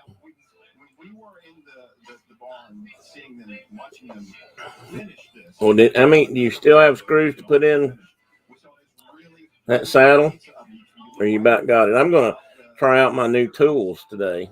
I could show you a couple of my new tools since you're on here.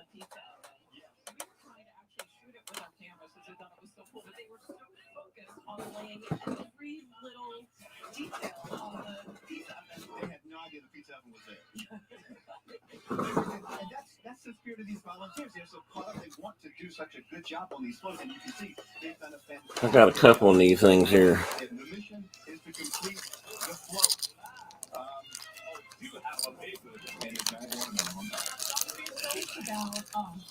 Oh, you're hosting. Oh, okay, I got you. I got me a marker. Some of these flowers are so fresh, they have to add them at the last. I don't know. Can you see that? Seeds, the nuts, and those things on early. Spiked wheels.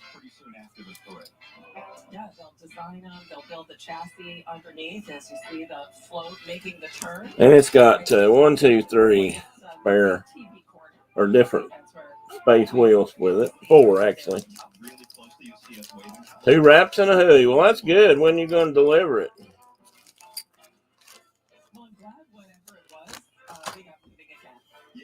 And I got a little groover.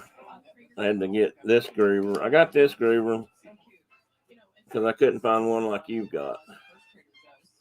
So it's not as good as yours. I don't think it's quite as bad as some of the other ones, but it seems to be. It's pretty solid. It's heavy.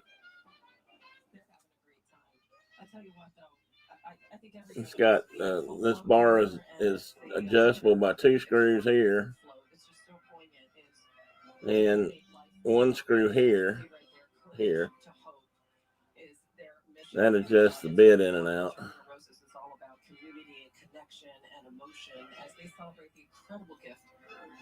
And then these 2 pins slide in and out, so you can move this bar in and out.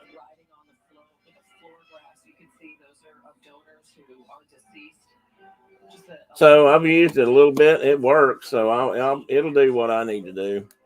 I don't do as much of this as you do, so I just make some of my own stuff. I may try to make a holster just for the heck of it. I got one pistol gun that don't have a holster for, so I might do it. And then I bought a new. Let's see.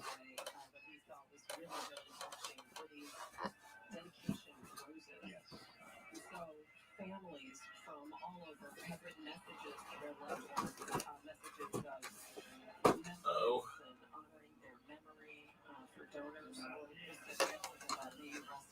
Well, apparently I've already lost something. Probably got moved in the shuffle last night, including my Kleenex, so my nose is about to drip. Hang on, bear with me, folks. This could get ugly.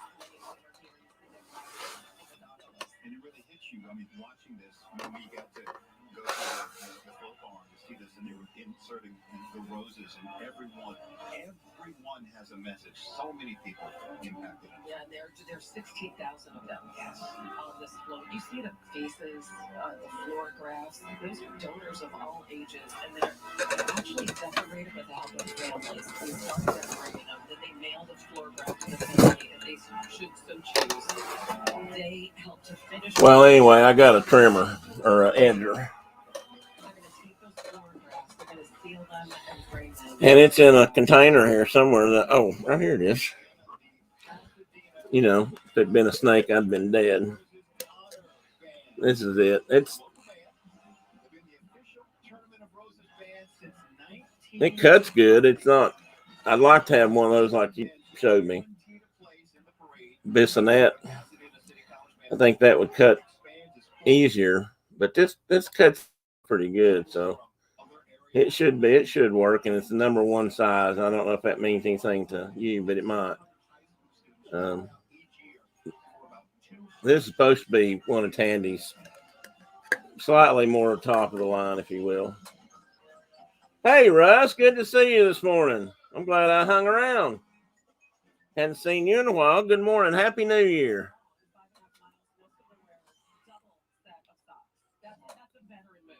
Everybody say hi and Happy New Year to Russ.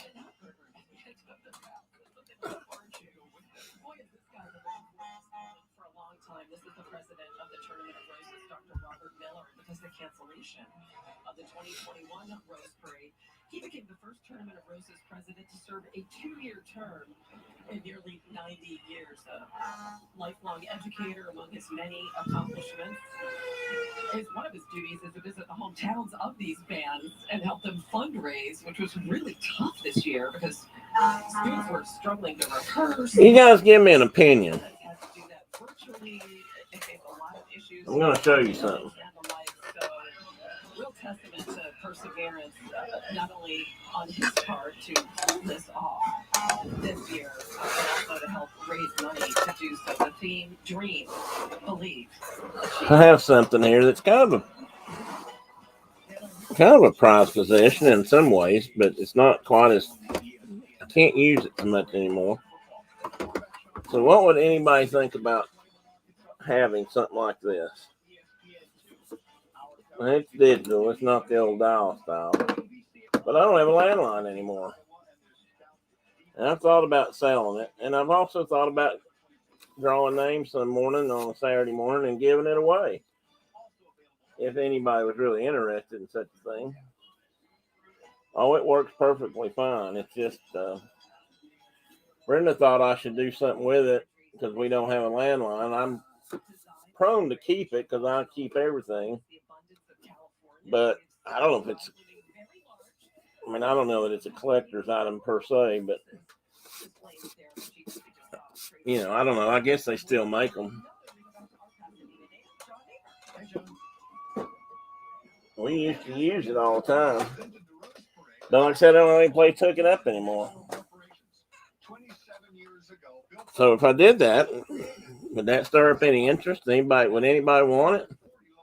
I haven't decided, but I'm probably going to give it serious consideration. Wow. I've had Teddy. I don't know what I've done.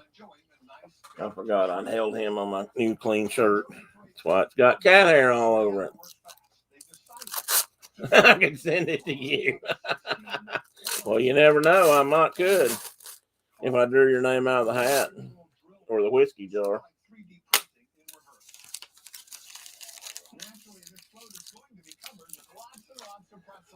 Yeah, Russ, that's called a cord.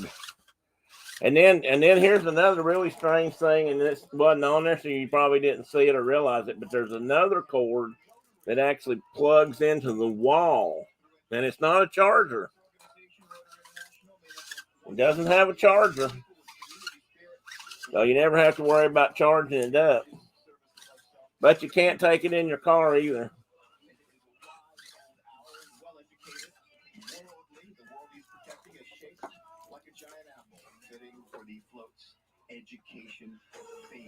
I never really thought I wouldn't have a landline, but we don't now. So my wife finally talked me into, saving a few dollars and not having it. So, well, I kind of thought that too, Kelly. But like I said, my wife thought it was just, she just thought we were wasting money. I feel almost naked not having a landline anymore. I can remember a time when if you didn't have a landline, you couldn't apply for jobs and all kinds of things.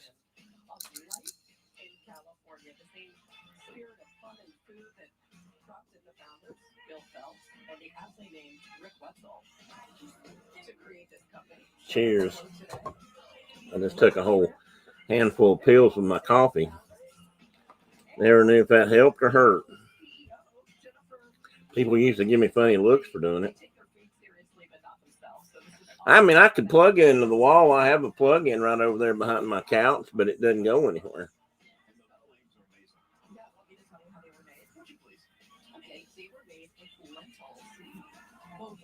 Yeah, like I said, I haven't decided what I'm going to do with it yet. I don't know. I said, so many people, so few people today seem to have landlines that it might not even be worth. Nobody might want it to give away. Now, somebody might want it for their collection, but I don't know. We'll see. And I might just put it back in the closet and keep it. And put it on the list and see maybe if my girls can sell it when I die, and they'll have, maybe they'll get a little bit of extra, get a little bit of inheritance that way.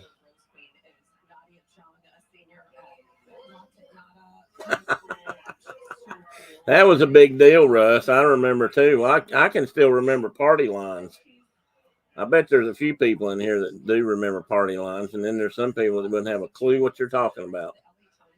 But we used to have to, pick up the phone and listen. I used to get in trouble all the time for picking it up and dialing it, and somebody on the other end saying, young man, hang that phone up." I don't know how we were supposed to know they were on it. I guess that was just a given.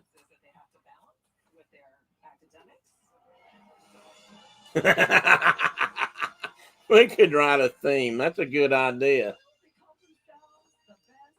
A theme. Why I should have a Mickey Mouse telephone for my house.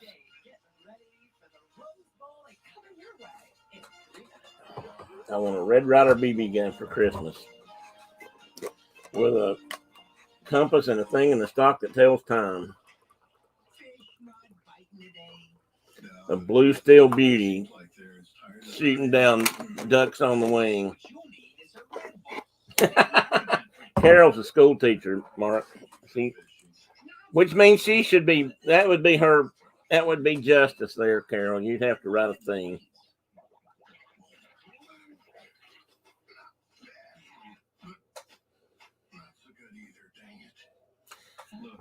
Oh, I know what I was going to show you guys. I showed you that other thing instead.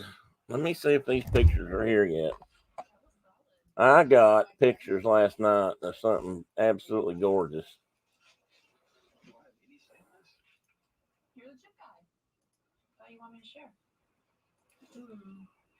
And I don't know. Maybe not. Well, why are they not on here? It says it's connected. High protein, low sugar. Tastes great. High protein, low sugar. How do I get them here? Low sugar. Birthday cake. Pure protein. Find our coupons in Sunday's paper. So at AT&T, everyone gets our best deals. Aren't others still? Well, shoot. My daughter and her husband were in. Carol could grade them. Well, if she grades them, she can't participate, though, because that would be unfair. Everybody get an F but her, and she'd get at least a B+, I'm sure.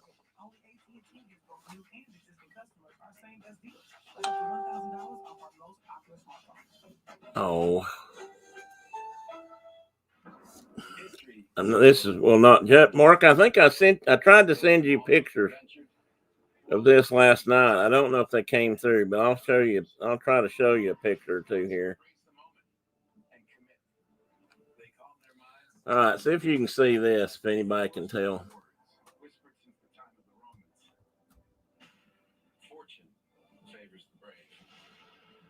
It's not going to focus real good. I need to get a higher quality camera.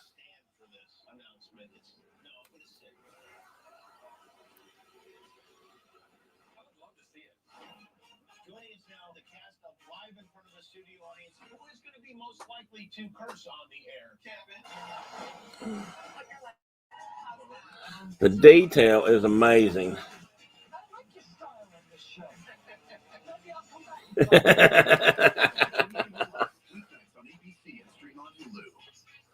If you check behind the desk, Kelly, yeah, it's a nice wood duck hen. And they brought that home. His dad carves ducks for a living, and I guess he's won a lot of contests with them. I actually don't know his name other than it's Terrio, and I'd like to see what because he gets a lot of money for them, I think, when he sells them. And he gave them that one kind of as a wedding present / whatever. And he's been working on it for a long time. And in fact, he's so picky with it. He hadn't given it to him before now because he was always making little changes, adding just a little bit to it. And he even touched up something on it before he let him bring it home. And Jennifer said, "I'm taking it home this time. We don't take it home now, we'll never get it." So they brought it home, but even then he said, I just touched up some paint so it's wet. But man, it is gorgeous. I mean, look, again, you can't see. I'll have to send these to you, Mark, so you can really look at the detail. But because I mean, I'm sure most of you would appreciate it. Mark does some of this kind of stuff too sometimes, so he knows what it really takes to do it. It's just unbelievable. Let me show you. Let me see if I can get a close up of the breast feathers. I don't know if you can see this or not very well, but the detail in those feathers is just amazing. I can't imagine what it takes to do that. Mark's very artistic, and he has a Zeppelin and a fire truck. From Missouri, played football for the University of Missouri, and Jesse Palmer. Was it a blue bowling ball, Kelly? Maybe that was something you forgot to give Mr. Ryan. Well, Hannah, what's happening? I tell you what, I did get a chance to meet Clayton. What a great guy, 28 years old, medical sales rep from Missouri. He told me, he said, I've never really traveled anywhere. Well, I close.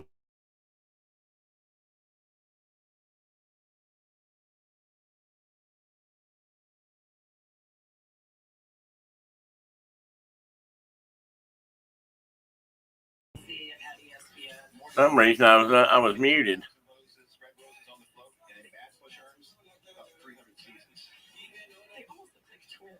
Uh-oh, Russ, don't tell anybody.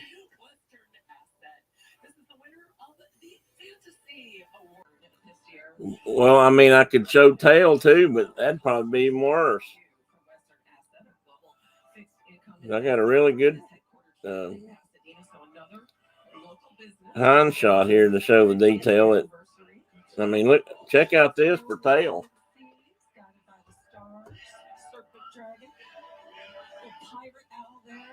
I wish I got to get these. I'll have to get these online next week so I can. I thought they were online, but apparently I haven't downloaded them yet. So as soon as I do, I'll put them on here so you guys can really see how good they are. The detail is just amazing.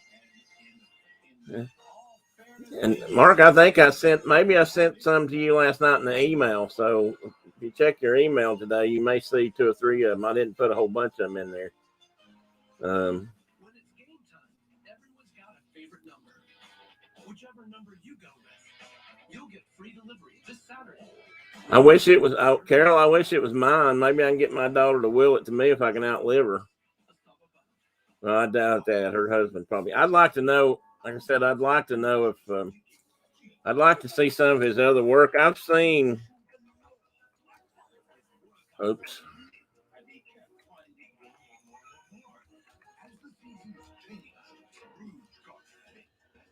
I'm looking to see if I can by any chance.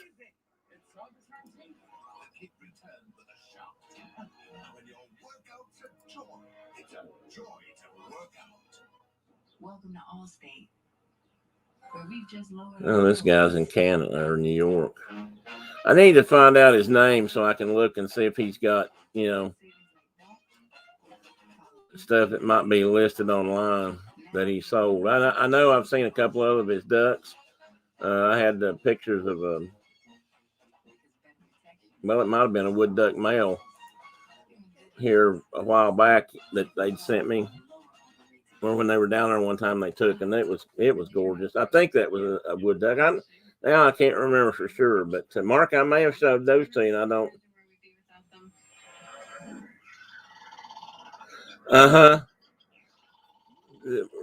You're not retired from me, my friend. You may retire from everything else, but you will not retire from me. You may tire of me, but you may not retire from me. You know, checking email these days is not the same as when you're at work. I get that. I got tired of checking mine at work too, but especially where I worked, I get 50 emails a day. Most of them were somewhat nonsensical. Yeah, the widgeon. Yeah, he had a widgeon. That's right. That's what it was. They didn't bring that one home though. That was just they took pictures of it and showed me. I want to get over their house and see. I'll have to go over their house, I'm sure, to see this one, but I'd like to get my hands on it and look at it up close. He's really good. I mean, he's been doing this, I guess, most of his life.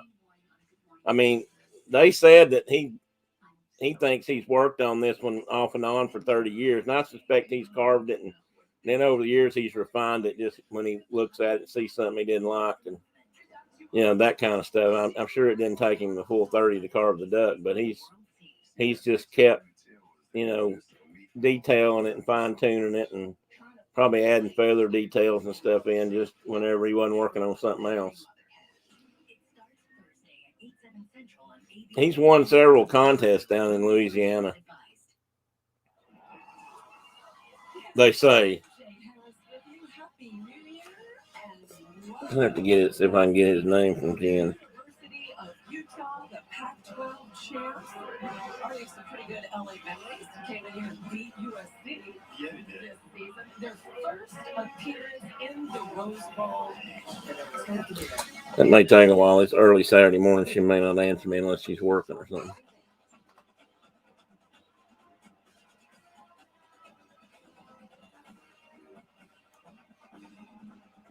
I got my duck stamp. No, you can't see it. I got a duck stamp sign with one of the signs I bought at an auction here a while back because I just liked it. And I got it hanging over here on my... It's 3 redheads. Redhead ducks, Kelly. Don't get excited. Although 3 redhead Kellys would be good to have on my safe.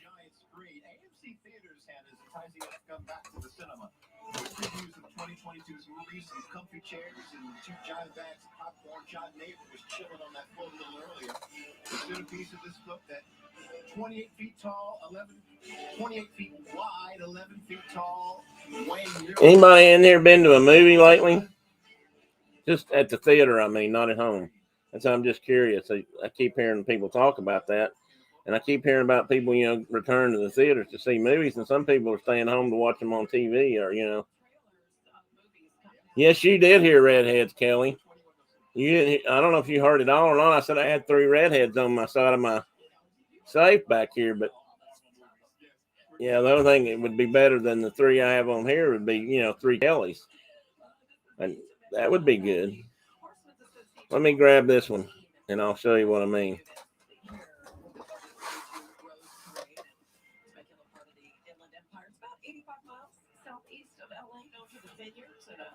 Really strong equestrian lifestyle, beautiful horse trails and ranches, equestrian centers, horses and competitive riders trains. This isn't quite as detailed, so it'll probably focus okay. Whoa, that's too close. So this was a 1980 something duck stamp with 3 redheads on it, 2 males and a female. They were $10 then. I don't know how much they are now. This was a 1988 duck stamp, official duck stamp. Those 3, see Kelly, 3. Well, technically there's 3 redheads, but only 2 of them. That's hard to do. Only 2 of them, you know, show up so much as redheads. The females don't look so much that way. They look like the males physically, but they don't have the coloration. The duck world is backwards from the human world.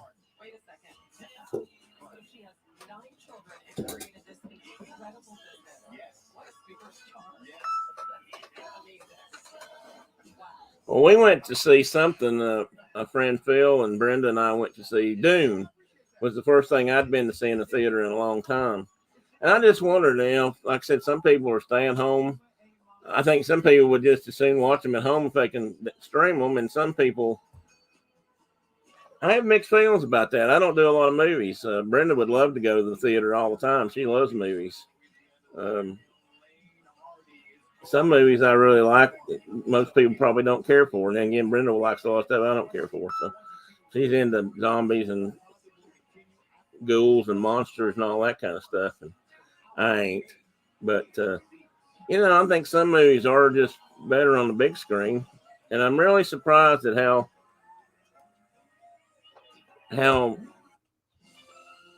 much it seems like the small screen has taken over. But then again, small screens of today aren't like they were when I was growing up. I mean, let's face it, if you've got a 65-inch big screen, high definition or 4K TV, it's pretty amazing picture. But it's still not the size, it's still not as big as a movie. I never forget when Indiana Jones came out. One of the guys I worked with came back. He'd been to see it, and we were all working. And he said, "Oh my God!" He said, "You got to go see this. Don't wait till it comes back." Of course, back then they didn't come out immediately on a VHS tape, we didn't have DVDs yet, and it would be a while. But he said, "Don't wait for that." He said, "You need to go see this at the big screen," and he was right. I think it was much better on the big screen. Delivery is always fresh because we check our produce at every stop on its journey to you. We're fresh every day. Well, no, Kelly, but I'd be willing to listen to one if you want to tell one. I'm always in for a good Irish joke. That's why I thought I should probably show the image, because I just knew somebody like you would get that confused, Kelly. But that's why I wanted you to understand that it wasn't, Mark, you don't know, but Kelly is a redhead, so. And quite a beautiful one, I must add. And hopefully I won't get in trouble for that. New Year's and clearance sale with New Year's savings throughout the entire store. Yeah, I get that, Russ. I get that. Right now, I'm kind of like that too. But, we did go see Doom, but there was nobody hardly there at Doom, so it wasn't crowded at all. In fact, I don't know if there was anybody there but us that particular showing. And I prefer to go to matinees too when I go. For one thing, I'm an old man and I'm cheap, so it's cheaper for me to go in the afternoon. And I get that big senior discount now, so that helps too. But I am kind of surprised, because people that really get into movies usually prefer them on the big screen, but that just seems to be the movie producers and companies and studios seem to be really worried about that thing. And I'm a little surprised that I realize they've had a rotten year, a year and a half or whatever, but as soon as things do get better, and if they've gotten better or whatever, they'll come. People will go back to the theaters. I have no doubt.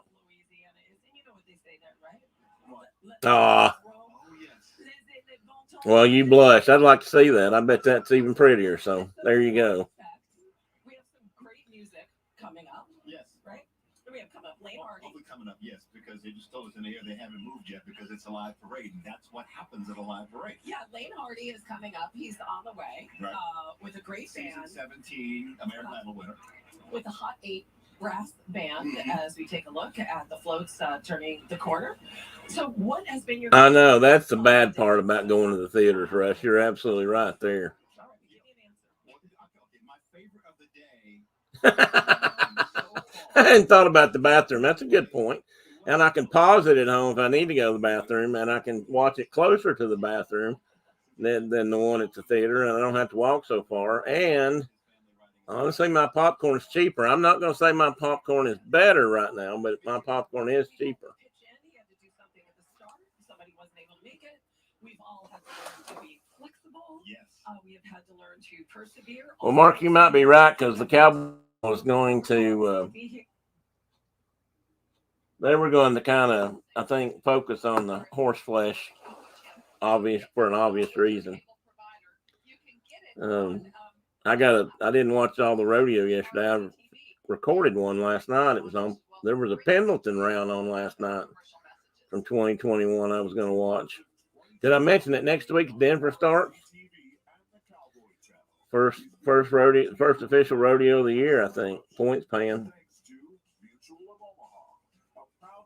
And that will be live, Marcus.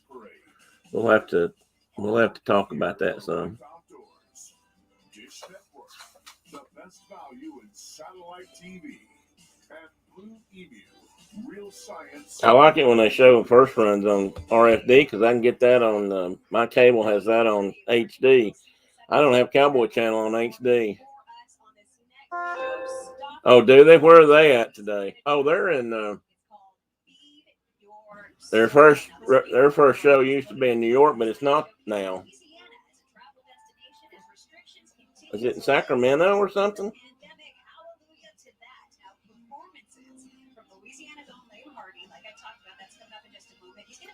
JB signed up for Denver, so I'm kind of hoping he has gotten a chance to heal a little bit since Las Vegas, and I hope he can get qualified to be there next year too. I'd really like to see him have a better go.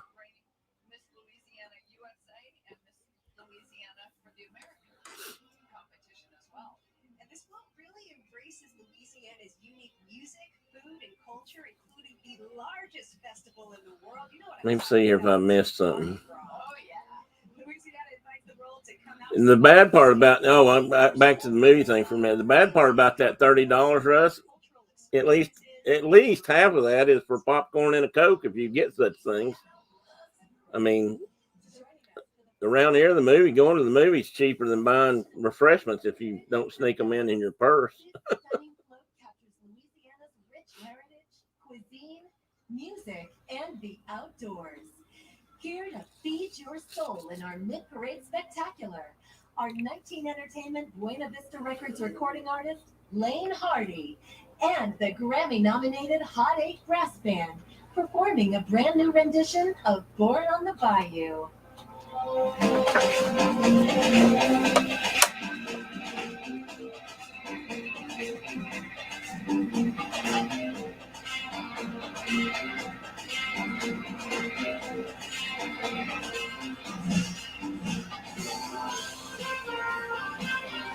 Well, they've got a Louisiana float on there.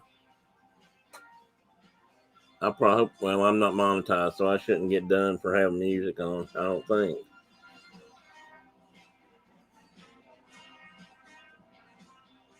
Yeah, I know. That's true, Russ. That is how they make their money, which is, I always thought, I didn't know that for years, and thought that was crazy, but that's very true.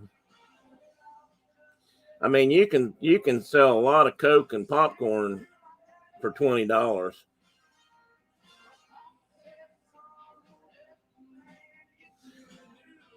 It's one of my daughter's Louis Vuitton car key. Actually, mine's probably a something like a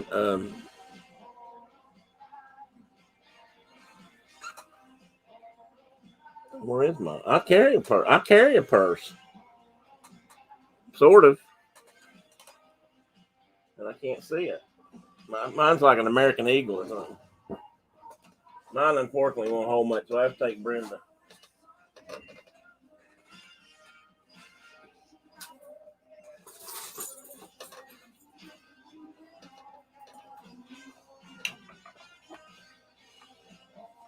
This is my current model.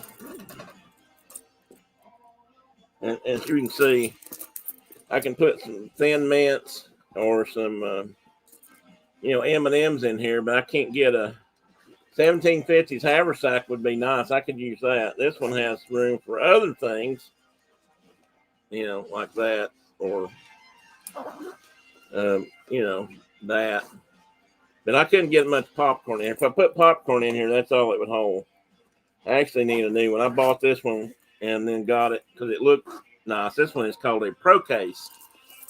So no Doonies and Burks, no lounge flies. If they made one, if the lounge fly made one that looked kind of like that, I might take it. I might carry it.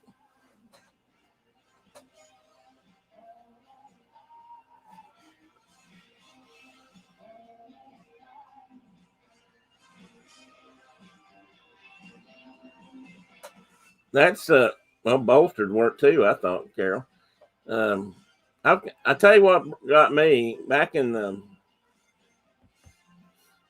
I don't know if it was 70s, 80s, late 80s or early 90s. I started carrying a hip pack or a fanny pack. They were, I guess, popular, but I loved them because I didn't have to put stuff in my pockets. I hate stuff in my pocket. Well, I don't mind a pocket knife or some change in my pocket, but I hate to put a wallet in my pocket. And as I got older and had to have glasses and a phone, and I just don't want to stick that stuff in my pockets. I lose them, I break them, all kinds of stuff. So I kept carrying a fanny pack, and I would put my wallet and that kind of stuff in there. And then they went out of fashion, and I quit wearing those. But instead, I went to a shoulder bag. So I call it my possibles pouch. What happened? That is the state bird of Louisiana, just beautifully covered this morning. They really did a nice job of putting this float together. Oh yeah, I'm sorry about that, Tina. I've been through that with a cat, not a dog.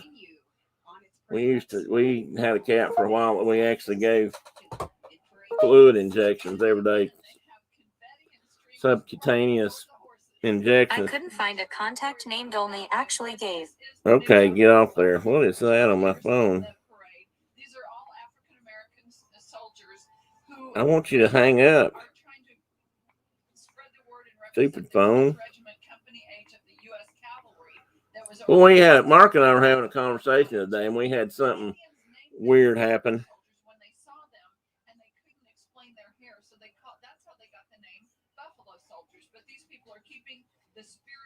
Okay, I got some information on my duck carver here.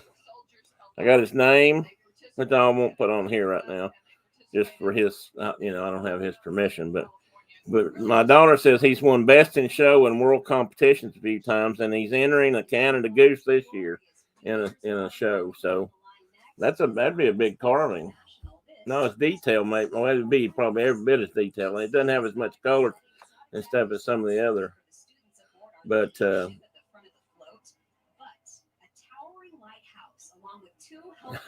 I wasn't butt dialing. It was just laying here, but it came up with some kind of, I guess, a voice activated something.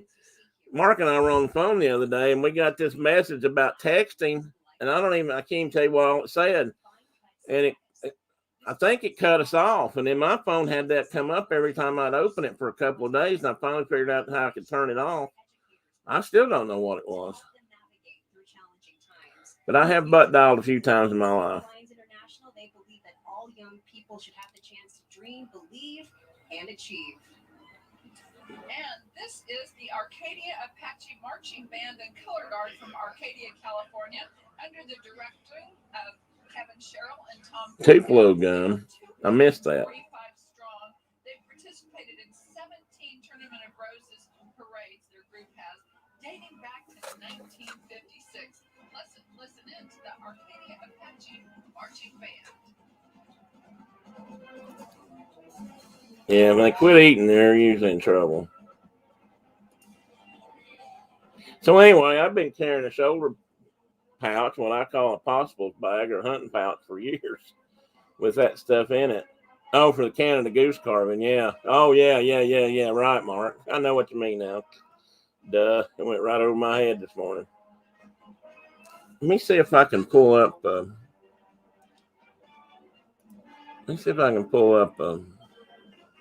Something he's done that might be online.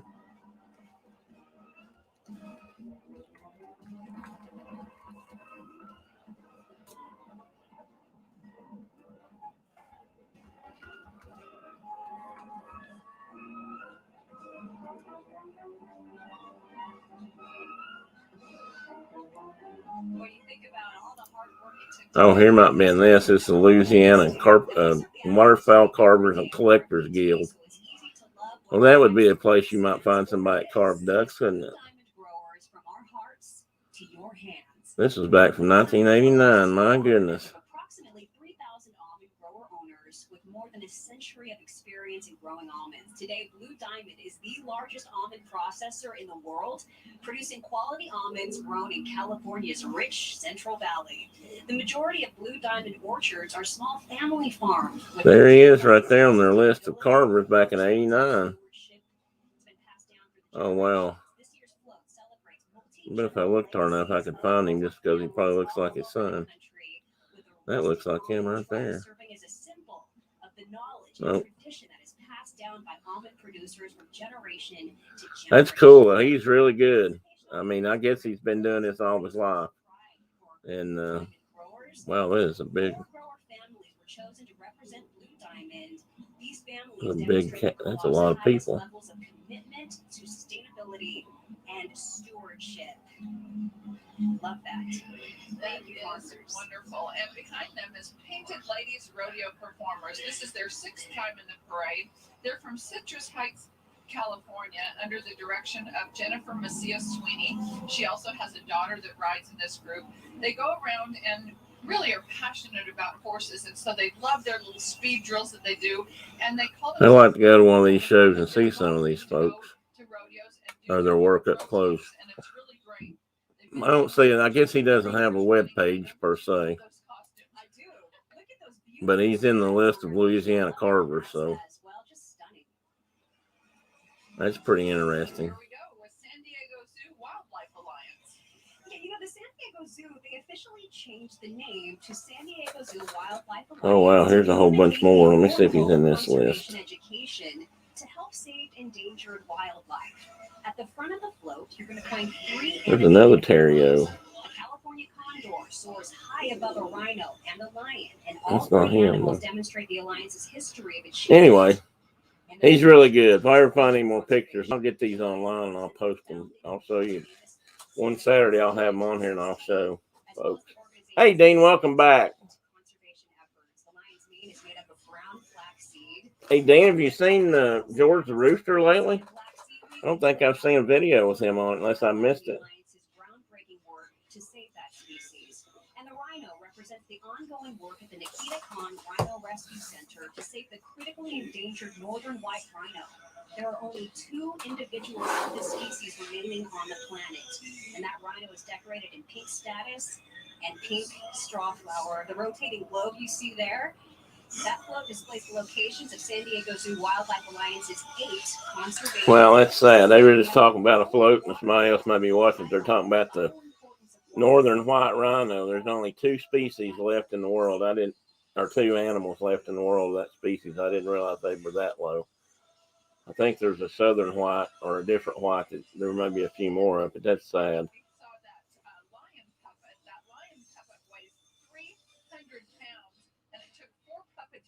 You know how I think you can tell. One way you can tell the difference between what I would consider a true hunter and versus, say, a trophy hunter or a jerk that hunts for the wrong reasons. Is that, real hunters care about stuff like that. It's not. There's some people out there that would like to be the guy that shot the last white northern rhino or northern white rhino. It's like the guy in California back in the 1800s that shot the last living California bear. California had what they call the golden bears or golden. I think it was a grizzly. Mark, correct me if I'm wrong. But, some guy shot it because he wanted to be able to shoot the last one out there and have it mounted. That's the wrong reason. That's the wrong reason for so many reasons.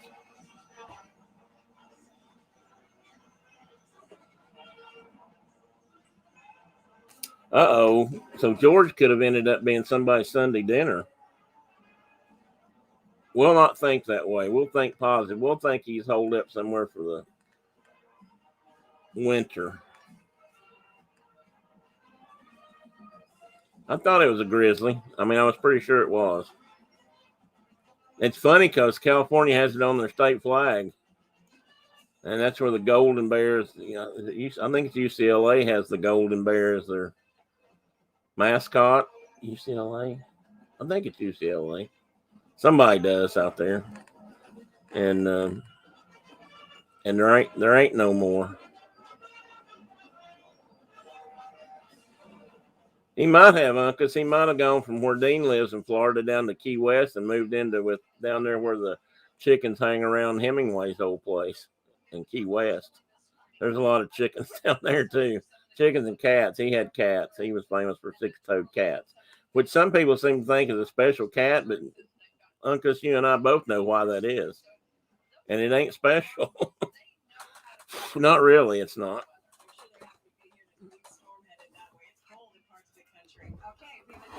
What are you doing? Did you knock that down? Go on, go lay down somewhere with your brother. Go over and lay down with the good cat.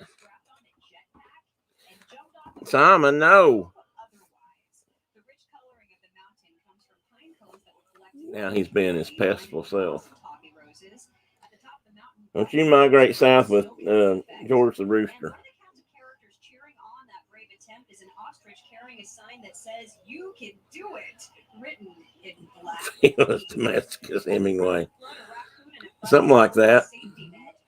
It could read Felis domesticus Hemingway inbred. To create the colorful arrangements, 5,000 sunflowers and 25,000 roses were used.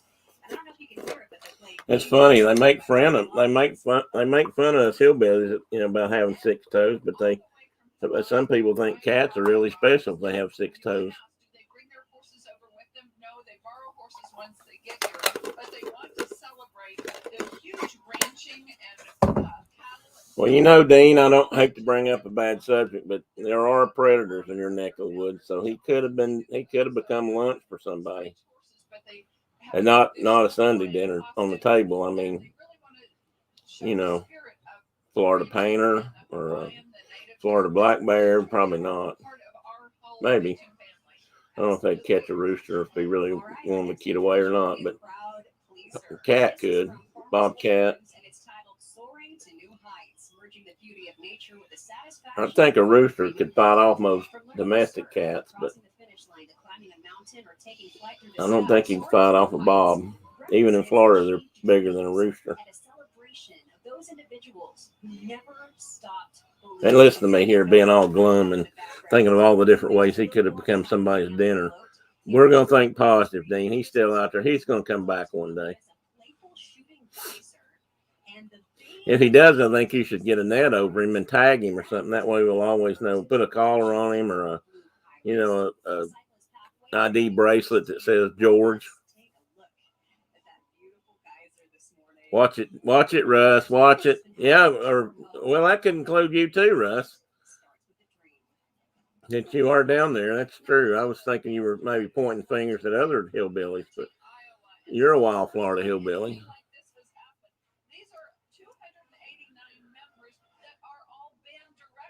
I think I've talked about this before, but there was a time in Florida's history when it was kind of an escape place for folks running from the law and particularly deserters from the Civil War. Lake Okeechobee had lots of groups and bands of deserters and such from both sides around the lake. I didn't realize that till I read some history about it a few years ago. That's what it is, Tina. He's just staying warm somewhere. But wait a minute, Tina. He's in Florida. It is warm. Now that probably is, Dean. He may be hanging out, or he could be hanging out with the hens. Yours always do what, Mark? What did I say? 411 miles. You better keep an eye on yours, Marcus. Mark went out the other day and he looked up and there was a weasel looking at him across between some stones, and I'm thinking they're there looking for some warm chicken blood. Saluting America's band directors. We teach music. I would like to know what the wild chicken thing is about Florida, but there's chickens. There's lots of different places in Florida that have wild chickens or free range or free roaming chickens. I don't know if they belong to anybody. That'd be fun to find out where the hens are, though, and figure out where they're laying their eggs. You'd get some free, fresh eggs. That would be good. After 38 years of serving students, he had an unexpected passing in April of 2017. Well, maybe warm and dry. Yeah, that's a good point, Tina. I'll go for that. I figure he's warm anyway because it's 70-something degrees down there today. Of course, it's 70-something degrees here. Let's see what it's gotten up to. We'll rub it in on Mark a little bit. And boy, oh boy, are they getting it today. I love the fact that you have 289 band directors here representing all 50 Well, when I got up this morning, it was 70. It's 75 here now. Dean, where are we close?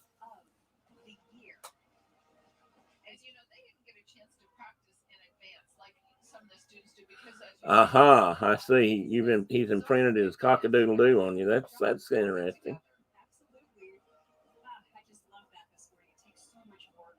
Our next float coming down Colorado Boulevard is set. Well, every town in Florida doesn't have a ranging flock of chickens and hens and roosters, but they're chickens. But some do. I mean, like Key West has got a lot of them. You guys have them there. Let me see if I get this right. Dean, ready? Avino? No, Avino.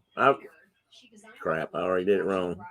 It's Avino, isn't it? The waterfall features 500 gallons of cascading recycled water, setting the natural backdrop for majestic African elephant. Looking over the cliff. Now, the elephant's gray pigment that was created with. Well, that could also mean, Dean, that he ain't hanging out with the roosters because he may be cock of the walk and he's hanging out with the hens. Maybe he won that battle.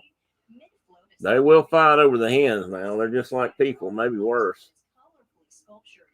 And they can fight. I've been flogged a couple of times in my life. Oviedo. That's close.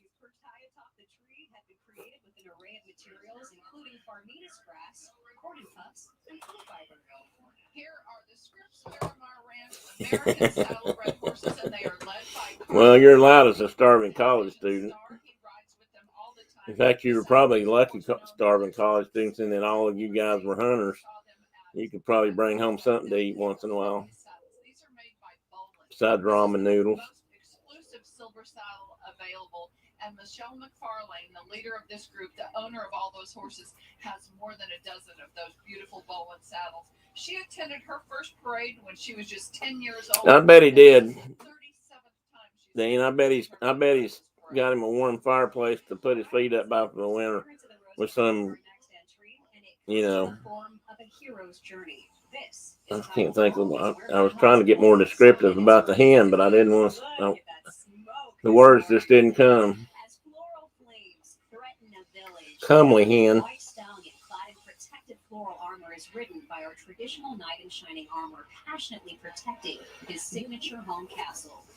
Offering patients the opportunity. You got a good point there, though, Mark. I forget about that because there are jungle type or rainforest type countries where there are native fowl that roam the woods, which I'm sure are some sort of ancestors of the ones we have today. Some of them, anyway. Thank you for this beautiful float this morning. Here is the Hebron marching band from Hebron, Texas. That's a tiny little community outside of the Dallas area, and they believe that travel broadens people in all facets of life. Let's listen to them, and then I've got some stats.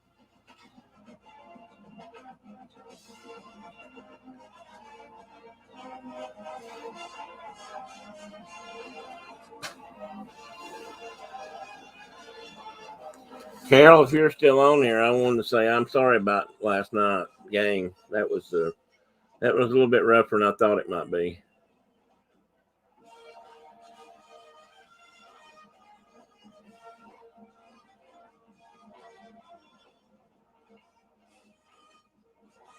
are 350 students in this. They came with 40 chaperones that took 6 commercial flights. Oh, white-tailed doves. Okay, WTD. There for a minute, I couldn't. Okay, were you eating garfish? How bony were those things? Or I never have tried to eat one. I don't even know how you clean one. They've got the toughest scales of any fish I think I've ever messed with. And we've had pike before, but it was pretty bony. Our next float really demonstrates what the power of a community coming together can create. This Oh, is white-tailed deer, not white-tailed dove. Crap, I meant white-winged dove, but okay, white-tailed deer, yes. Okay, Dean, I hope you make it back this time. does not disappoint.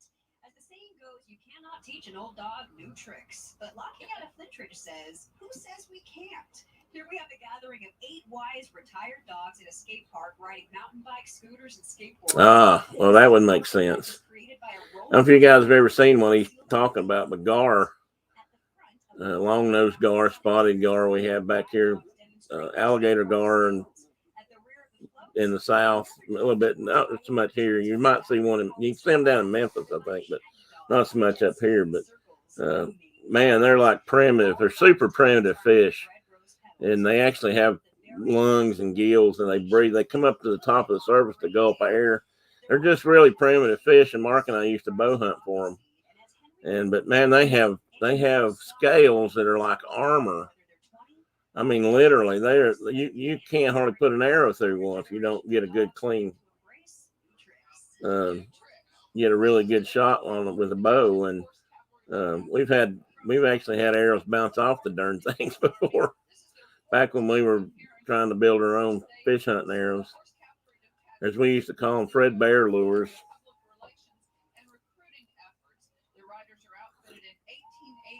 Speaking of that, Marcus, I found a couple of Fred Bear antiques I've got in my closet I forgot about. One's an early bow quiver, and one is I don't know if you ever saw this one or not. I bought a little bow for Jennifer one time. It was a recurve. It's probably about 25 pounds or so pull. Maybe not that, maybe 20. And laminate. It's a really nice little bow.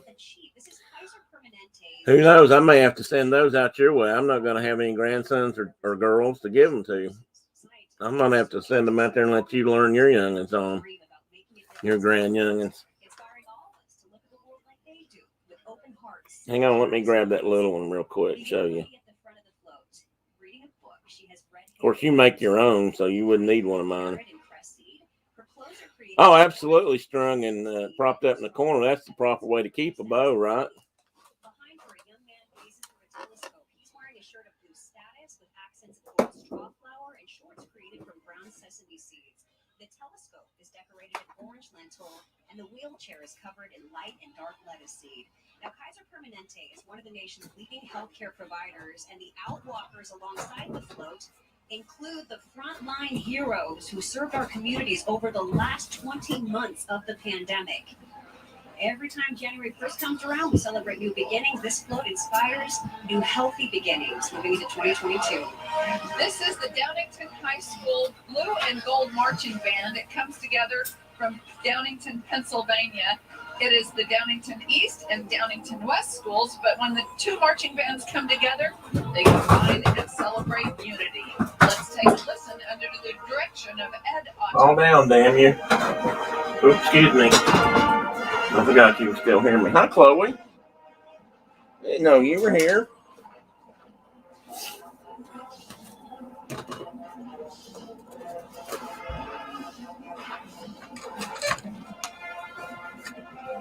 Come here, baby.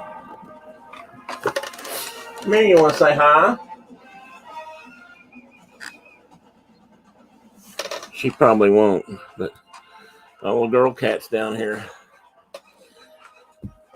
You guys probably won't get this, but Mark and that's kind of an inside joke with us. The absolute worst thing you can do to a bow, at least a traditional bow, is string it, leave it strung all the time, and then stand it up on its tip and corner, because it always makes them warp. And it's just disgusting and a sin. And there's a special place in hell for people that do that to a good bow.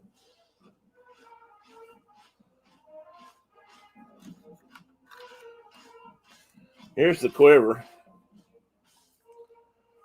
You can see it is a Fred Bear with all the appropriate numbers and things on it. pretty handy. The only thing that was wrong with this one was that it mounts here. Made it a little. Your bow had to have be drilled and tapped for that part, which a lot of their bows were, but handmade bows often are not, as you well know. And here's that little bow. There's the bear logo, and then it's called somewhere. It has, yeah, it's a little bear. Now, I can't get it all on the screen, of course, but you can see that it's still in pretty good shape. It's got a chunk of wood here, but then it's got probably fiberglass, bow lamp backing, so it's to give it some strength. And it's a 48 incher, and I believe it's only 12 pounds, so it's lighter than I thought it was. And it is not warped. I have a string for you around here somewhere. It's a nice little bow, though. It's a good learner bow. So when you're ready for it, I guess let me know, and it'll probably come out your way. Mark, among his other talents, is a bow maker also. In fact, I have one of his handmade bows in my closet right now, strung and in the corner. He'd probably drive back to Tennessee and hang me up and put a sign on me, bow killer, if I did. Or bow burner. Did you really, Marcus? I don't know if I remember that or not. Well, I wouldn't have remembered that your bow, but my first bow was a Shakespeare fiberglass bow that I got from Green Stamps. Wasn't there some other letters that went with that? But when I was growing up, Green Stamps were a great thing, and for my birthday or something one year, I got a. No, I wouldn't say that, brother. You're more master than you let on. Green Stamps were a great thing, I got a set up bow and arrows and all that when I was.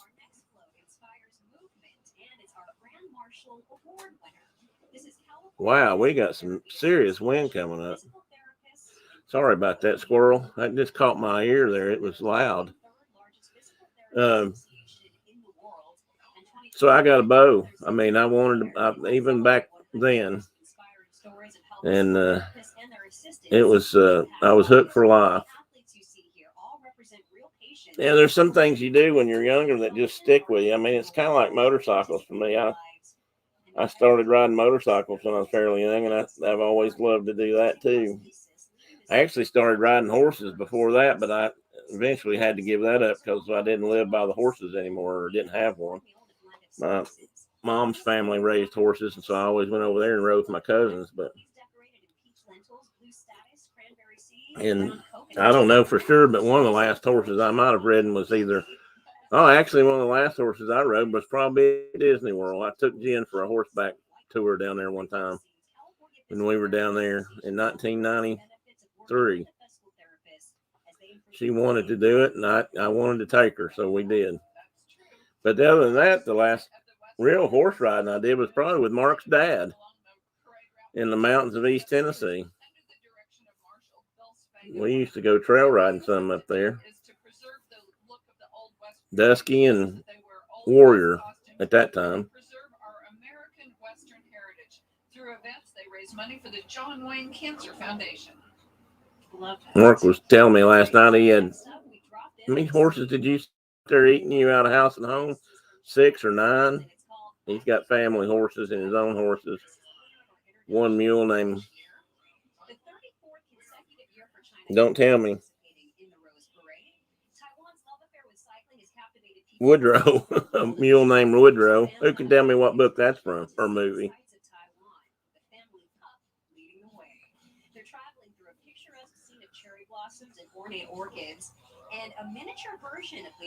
I'd like to try to ride that mule. Is that mule, does it ride, or are you being funny about that? I don't know, do you break a mule much like a horse, or are they too smart for that? A lot of people don't realize mules tend to be smarter than a lot of horses, and they're pretty tricky, can be.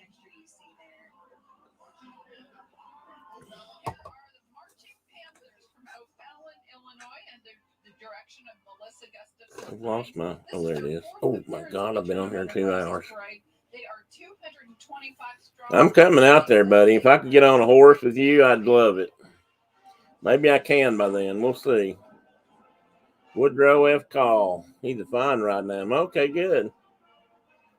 Woodrow F. Call. Anybody ever pick up a... If you hang around Mark long enough, you'll pick up some things.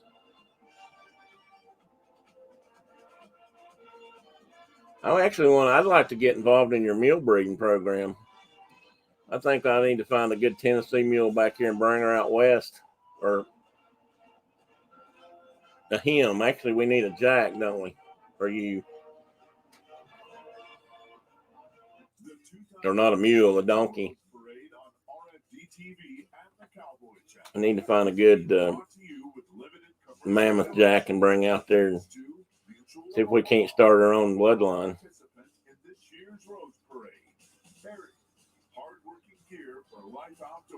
Cross between a Morgan horse and a, what would we call that, Mark? We'd have to come up with our own special name. Oh yeah, Mark's mule Woodrow's, which is not technically his, but he takes care of it, is quite the scoundrel. He knows how to open the gates and sneak out and get into things he's not supposed to get into, like his bird feeders, for example. Yeah, I'll come out there and live in the trailer house, and we'll put up a stable, and we'll have the Zorns and Pruitt mule raising. We'll raise our own Morgan horse cross mules. There'll probably be some good mules. Not too big, but good and strong. Maybe even a little bit of fast.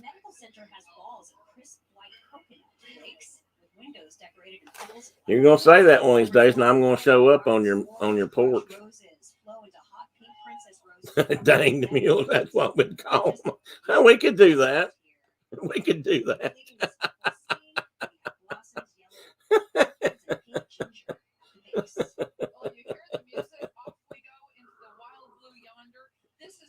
We might call them something else too. Zorns and Pruitt Dang Mule Company. That's got a ring to it.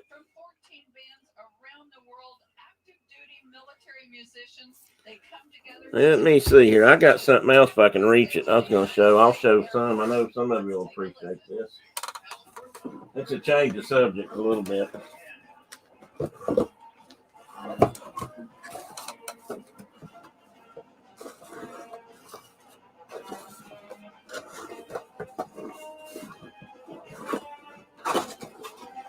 I decided I'd lost it already.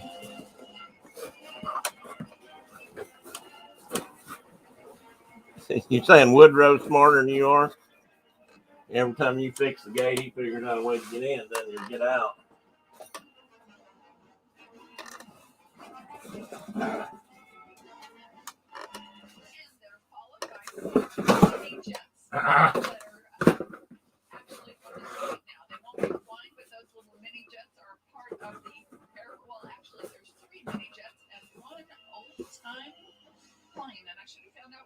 No, that's supposed to be a Mustang. I ain't a Mustang, lady.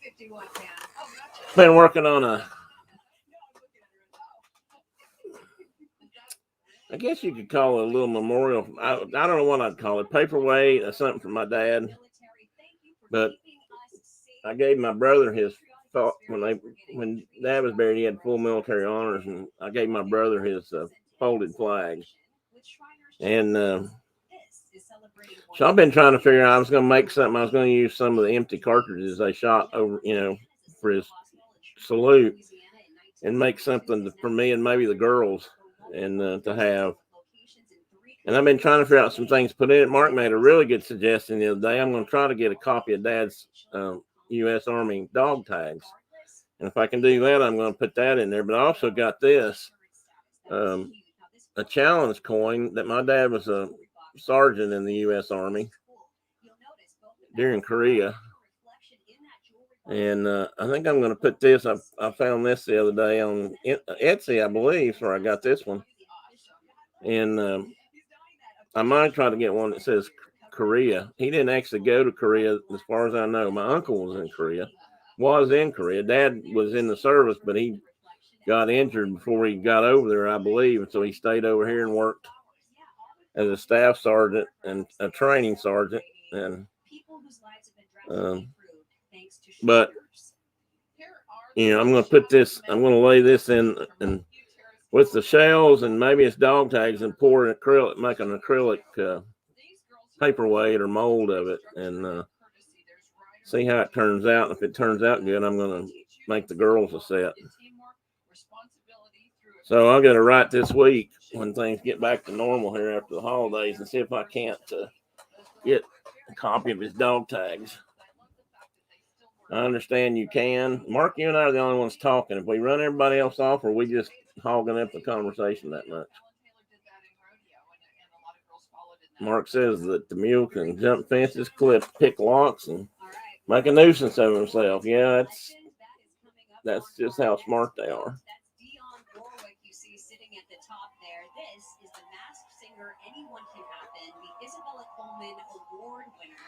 The Masked Singer features celebrities facing off against one another on clocks with one major twist.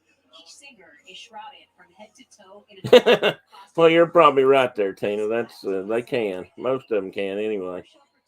And even if they're not too bright, they can still figure out a way to do that.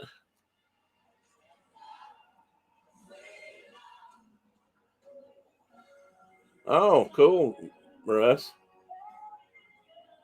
And speaking of Legos, I've got to finish my rocket. I put it off because I was trying to video it and edit the film. I'm just going to finish it and then worry about it.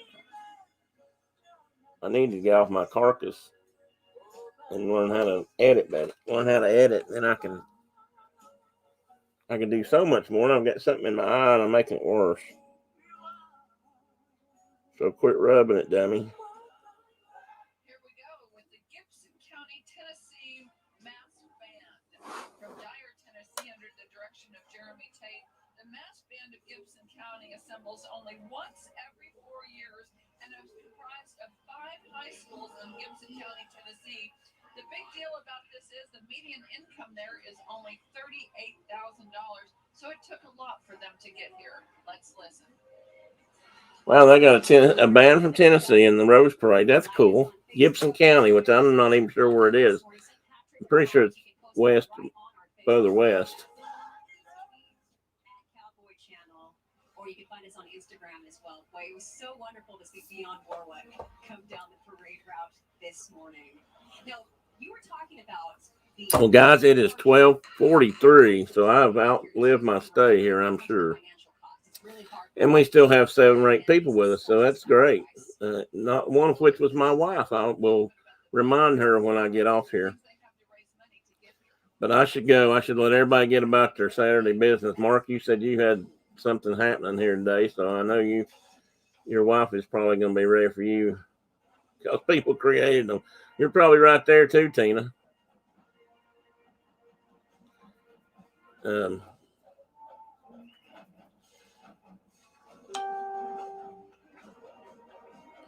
Oh, I was going to say something and I lost the thought. That happens way too much. Let's see if that was my wife. Nope, that wasn't. I figured she was popping on here to say, you need to leave me alone. Anyway, it has been a pleasure, and I hope everybody has a great and happy New Year. We'll hope it's been better than the last one or two. Yeah, you need to work with that dog, so you go do that, Tina. I appreciate your help this morning. And Carol, you got back just in time for me to start saying goodbye because I've been on here over 2 hours. 2 hours and 45 minutes almost. Somebody's got to start reminding me. She might be, Russ. She was working on some stuff. I've got 3 or 4 projects she needs to go up and finish for me. And although I don't seem to take priority, she's got a big project, kind of a big project coming in.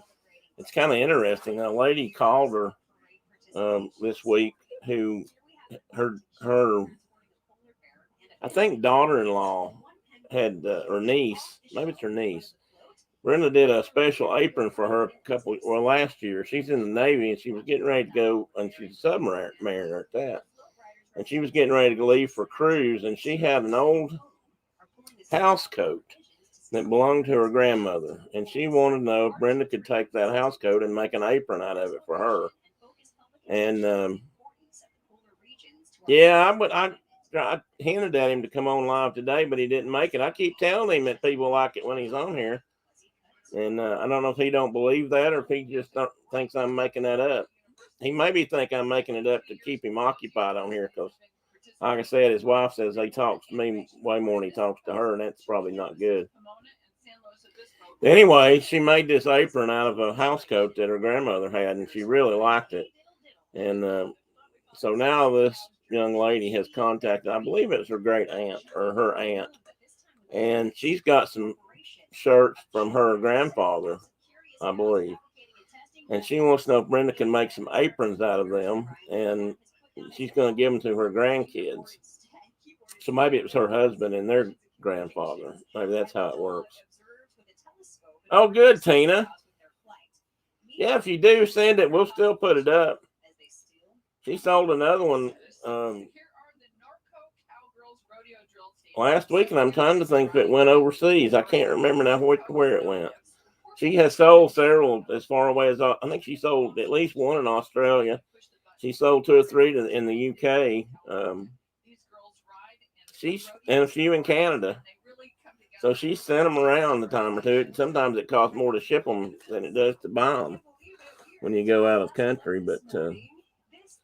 But anyway, so she's going to make shirts. She's going to take these shirts and open them up and make aprons out of them. And we were looking at talking about patterns the other day. I mean, sometimes she runs that kind of stuff by me, not that I know anything about it. I can think of the idea, and then she has to figure out how to sew it, which sometimes she hates me for, but because I come up with a lot of things she could sew. And then any scrap material she has left over, and there'll be some, she's going to make some little pillows about yay big. And each one of those grandchildren is going to get, I don't know how many she's going to make, 3 or 4. They're going to get a grandpa pillow made out of one of grandpa's shirts. So I thought that was really cool. And I'm not sure who the aprons are going to, if they're going to daughters, granddaughters, or she's just going to keep them. But I thought that was a really neat idea. And so Brenda's going to give it a shot. It was funny because she just contacted her late last week and said something about, she wasn't worried about getting them for New Year's. And I was thinking they won't even be here by New Year's, which they aren't. And so I'm glad she wasn't hoping to have them by today. That would not have worked.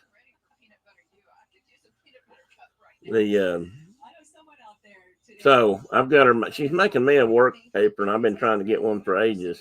And as soon as I get it, I'll show it or put some pictures on it. I think it's almost done, so I'm not really sure what I'm waiting for. Mark, I meant to ask you, do you ever work in an apron with the stitching and all that you do?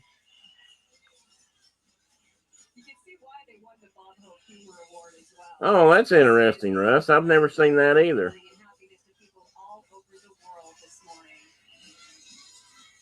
Out of his old ties. Well, that's cool. I hadn't thought of that. They'd be silky. Some people would really like that. I'm not a big silky pillow kind of guy. It slides out from under my head. Well, Surfer Sherry, we're still here, and you're on your lunch break, I guess. I was trying to say good that I figured everybody was ready to go do something else besides listen to me yak, and I'm still chasing squirrels. I was just talking about aprons. Brenda's going to do a project for a lady, make some aprons out of some old shirts that belong to her, I believe her husband. And I believe they're going to go to her grandchildren is what I think is going on. And I just got a text. Maybe this is her telling me the truth.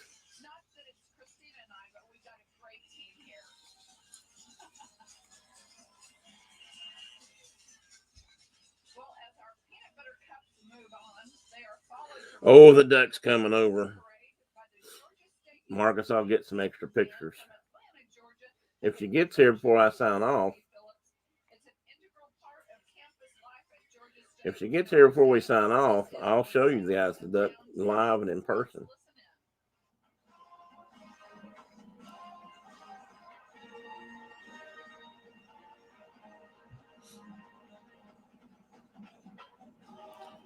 Hang on just a minute. Let me see if she's...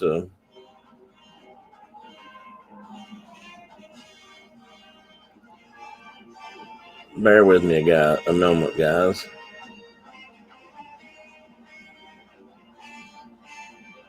That is really cool, Russ. I've never thought about that. I'll have to ask Brenda if she's seen that done, because that would be good too.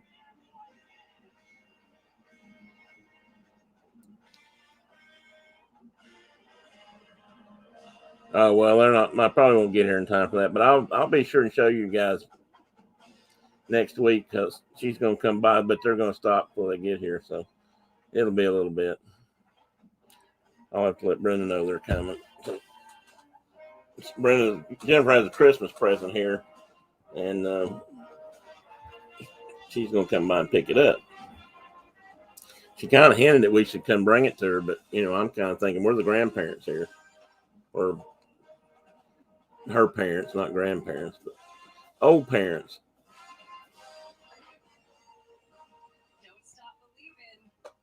Well, you're very welcome, Cherie, or Kelly. Yeah, do you make aprons too, Kelly, or are you just liking the ideas? Brenda, sometimes she frets about doing custom work, if you will, but she's really good at it, and I keep trying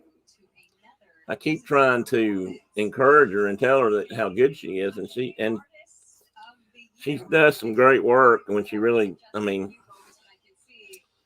but sometimes she hesitates. But if somebody has a great idea for something like that, and I'm going to tell her about the ties, Dean, that's a good idea.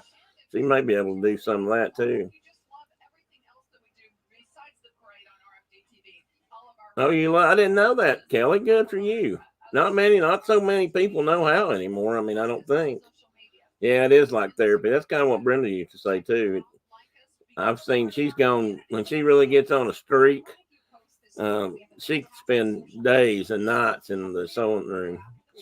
Half the upstairs is devoted to her sewing studio. She has an embroidery room and a sewing room with fabric along 2 or 3 walls that I put up shelves for. And bye, Carol. Thanks for coming in. Always a pleasure, ma'am. I hope to see you again soon.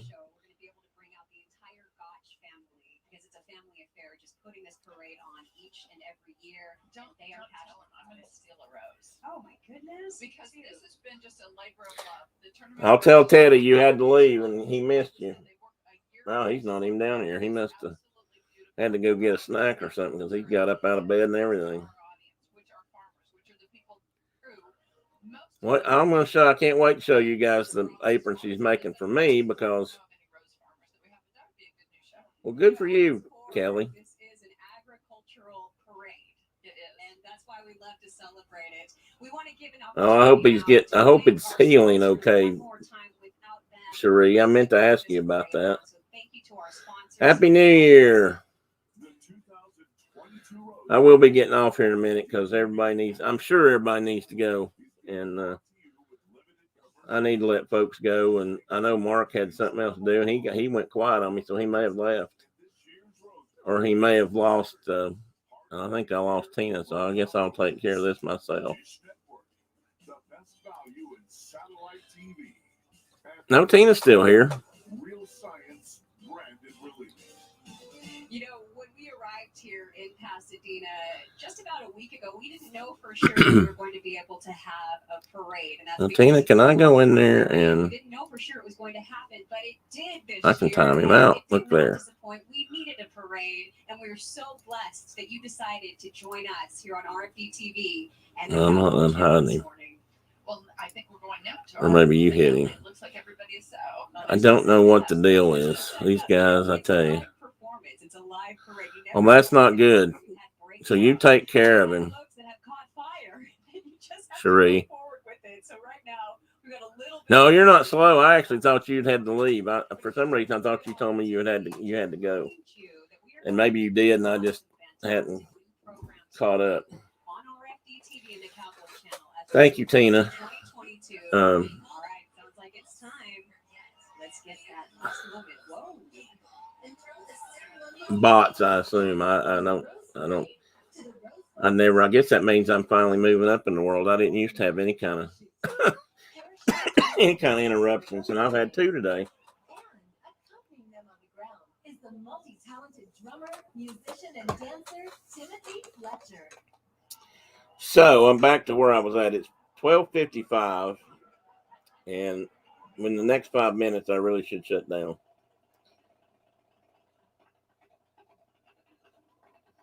Well, you better stay on top of that, Cherie, because that can lead to worse things. I mean, you know that. So maybe he needs to stick it in the ocean.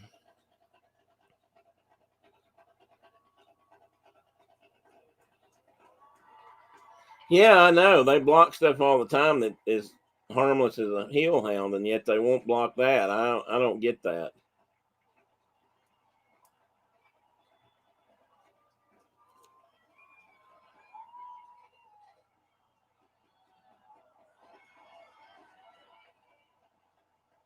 Well, that's good. That's good. I'm serious about the ocean water. I believe in ocean water healing things, but maybe this is not the time to do that. I had a really nasty cut on this hand one time when I was in high school. I still have the scar. Anybody who likes scars.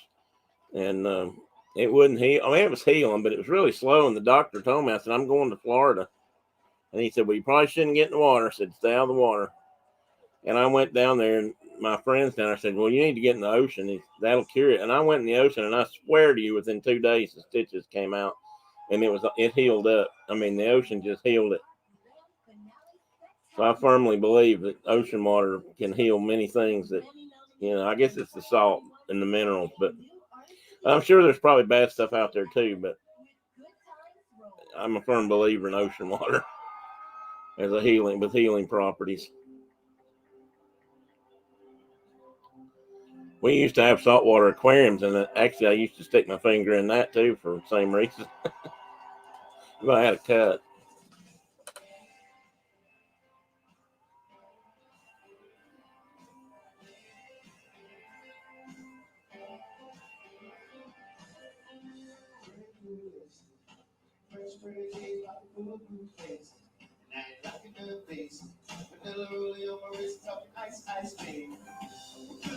I can't remember this guy's name. I've seen him advertise on TV though. Well, I hope it does, Cherie. You keep me posted on that. I hope it gets healed up. It can be scary.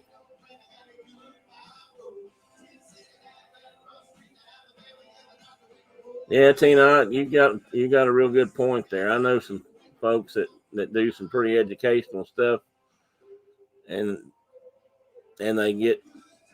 I mean, they're not okay. I watch a lot of historical things, and one of them is I'd watch a lot of World War I stuff, and some of that when they talk about the history of firearms and things that were used during the war and why that war was so terrible. They can get cut out just because they show a picture of a gun or something, and yet that's not their main intent. Their intent is to teach, or and sometimes they just have to be careful about it. And yet, we can get bombarded with junk and pornography and everything else, and they don't do anything about it. I mean, I don't know. Freedom of speech, I guess, but still, there's a time and a place for some things. You too, Cherie. I am going to go. It's about 1. I'm going to make it to the 3-hour mark here, and then I'm going to sign off. But I'm so glad everybody made it. Next week, I'll try to get a little more structured again. Not that I've ever been very structured. Maybe I'll do structured squirrel chasing. That could be fun. And I'll get these duck pictures and show you guys. I think you'll all appreciate them. Even if you're not a duck person or a decoy, you can. This guy does such amazing work, and I can't wait to show it off. I don't know if he has a website. He may not, but he's got beautiful work out there.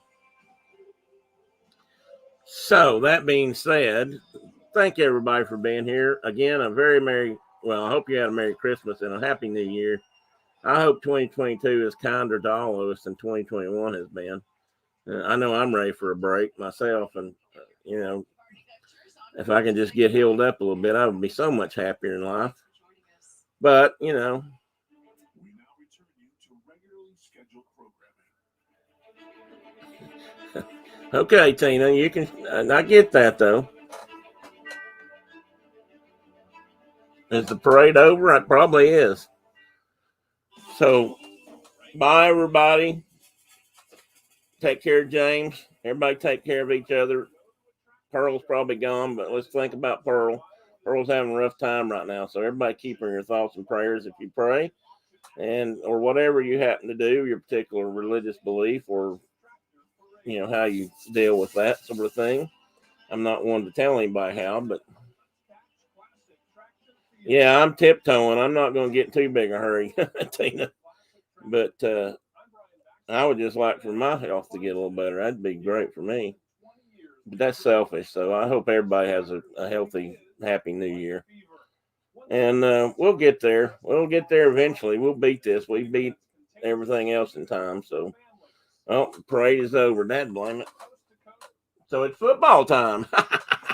That's the next best thing. And probably the best thing. You too, Kelly. Say hi to Taylor and everybody. And I can't remember your other daughter's name. But say hi to her too. And Happy New Year to everybody. Stay safe. And if the creek, good Lord's willing, and the creek don't rise, I'll be back here again next Saturday morning to share coffee and conversation. See you guys. Thank you.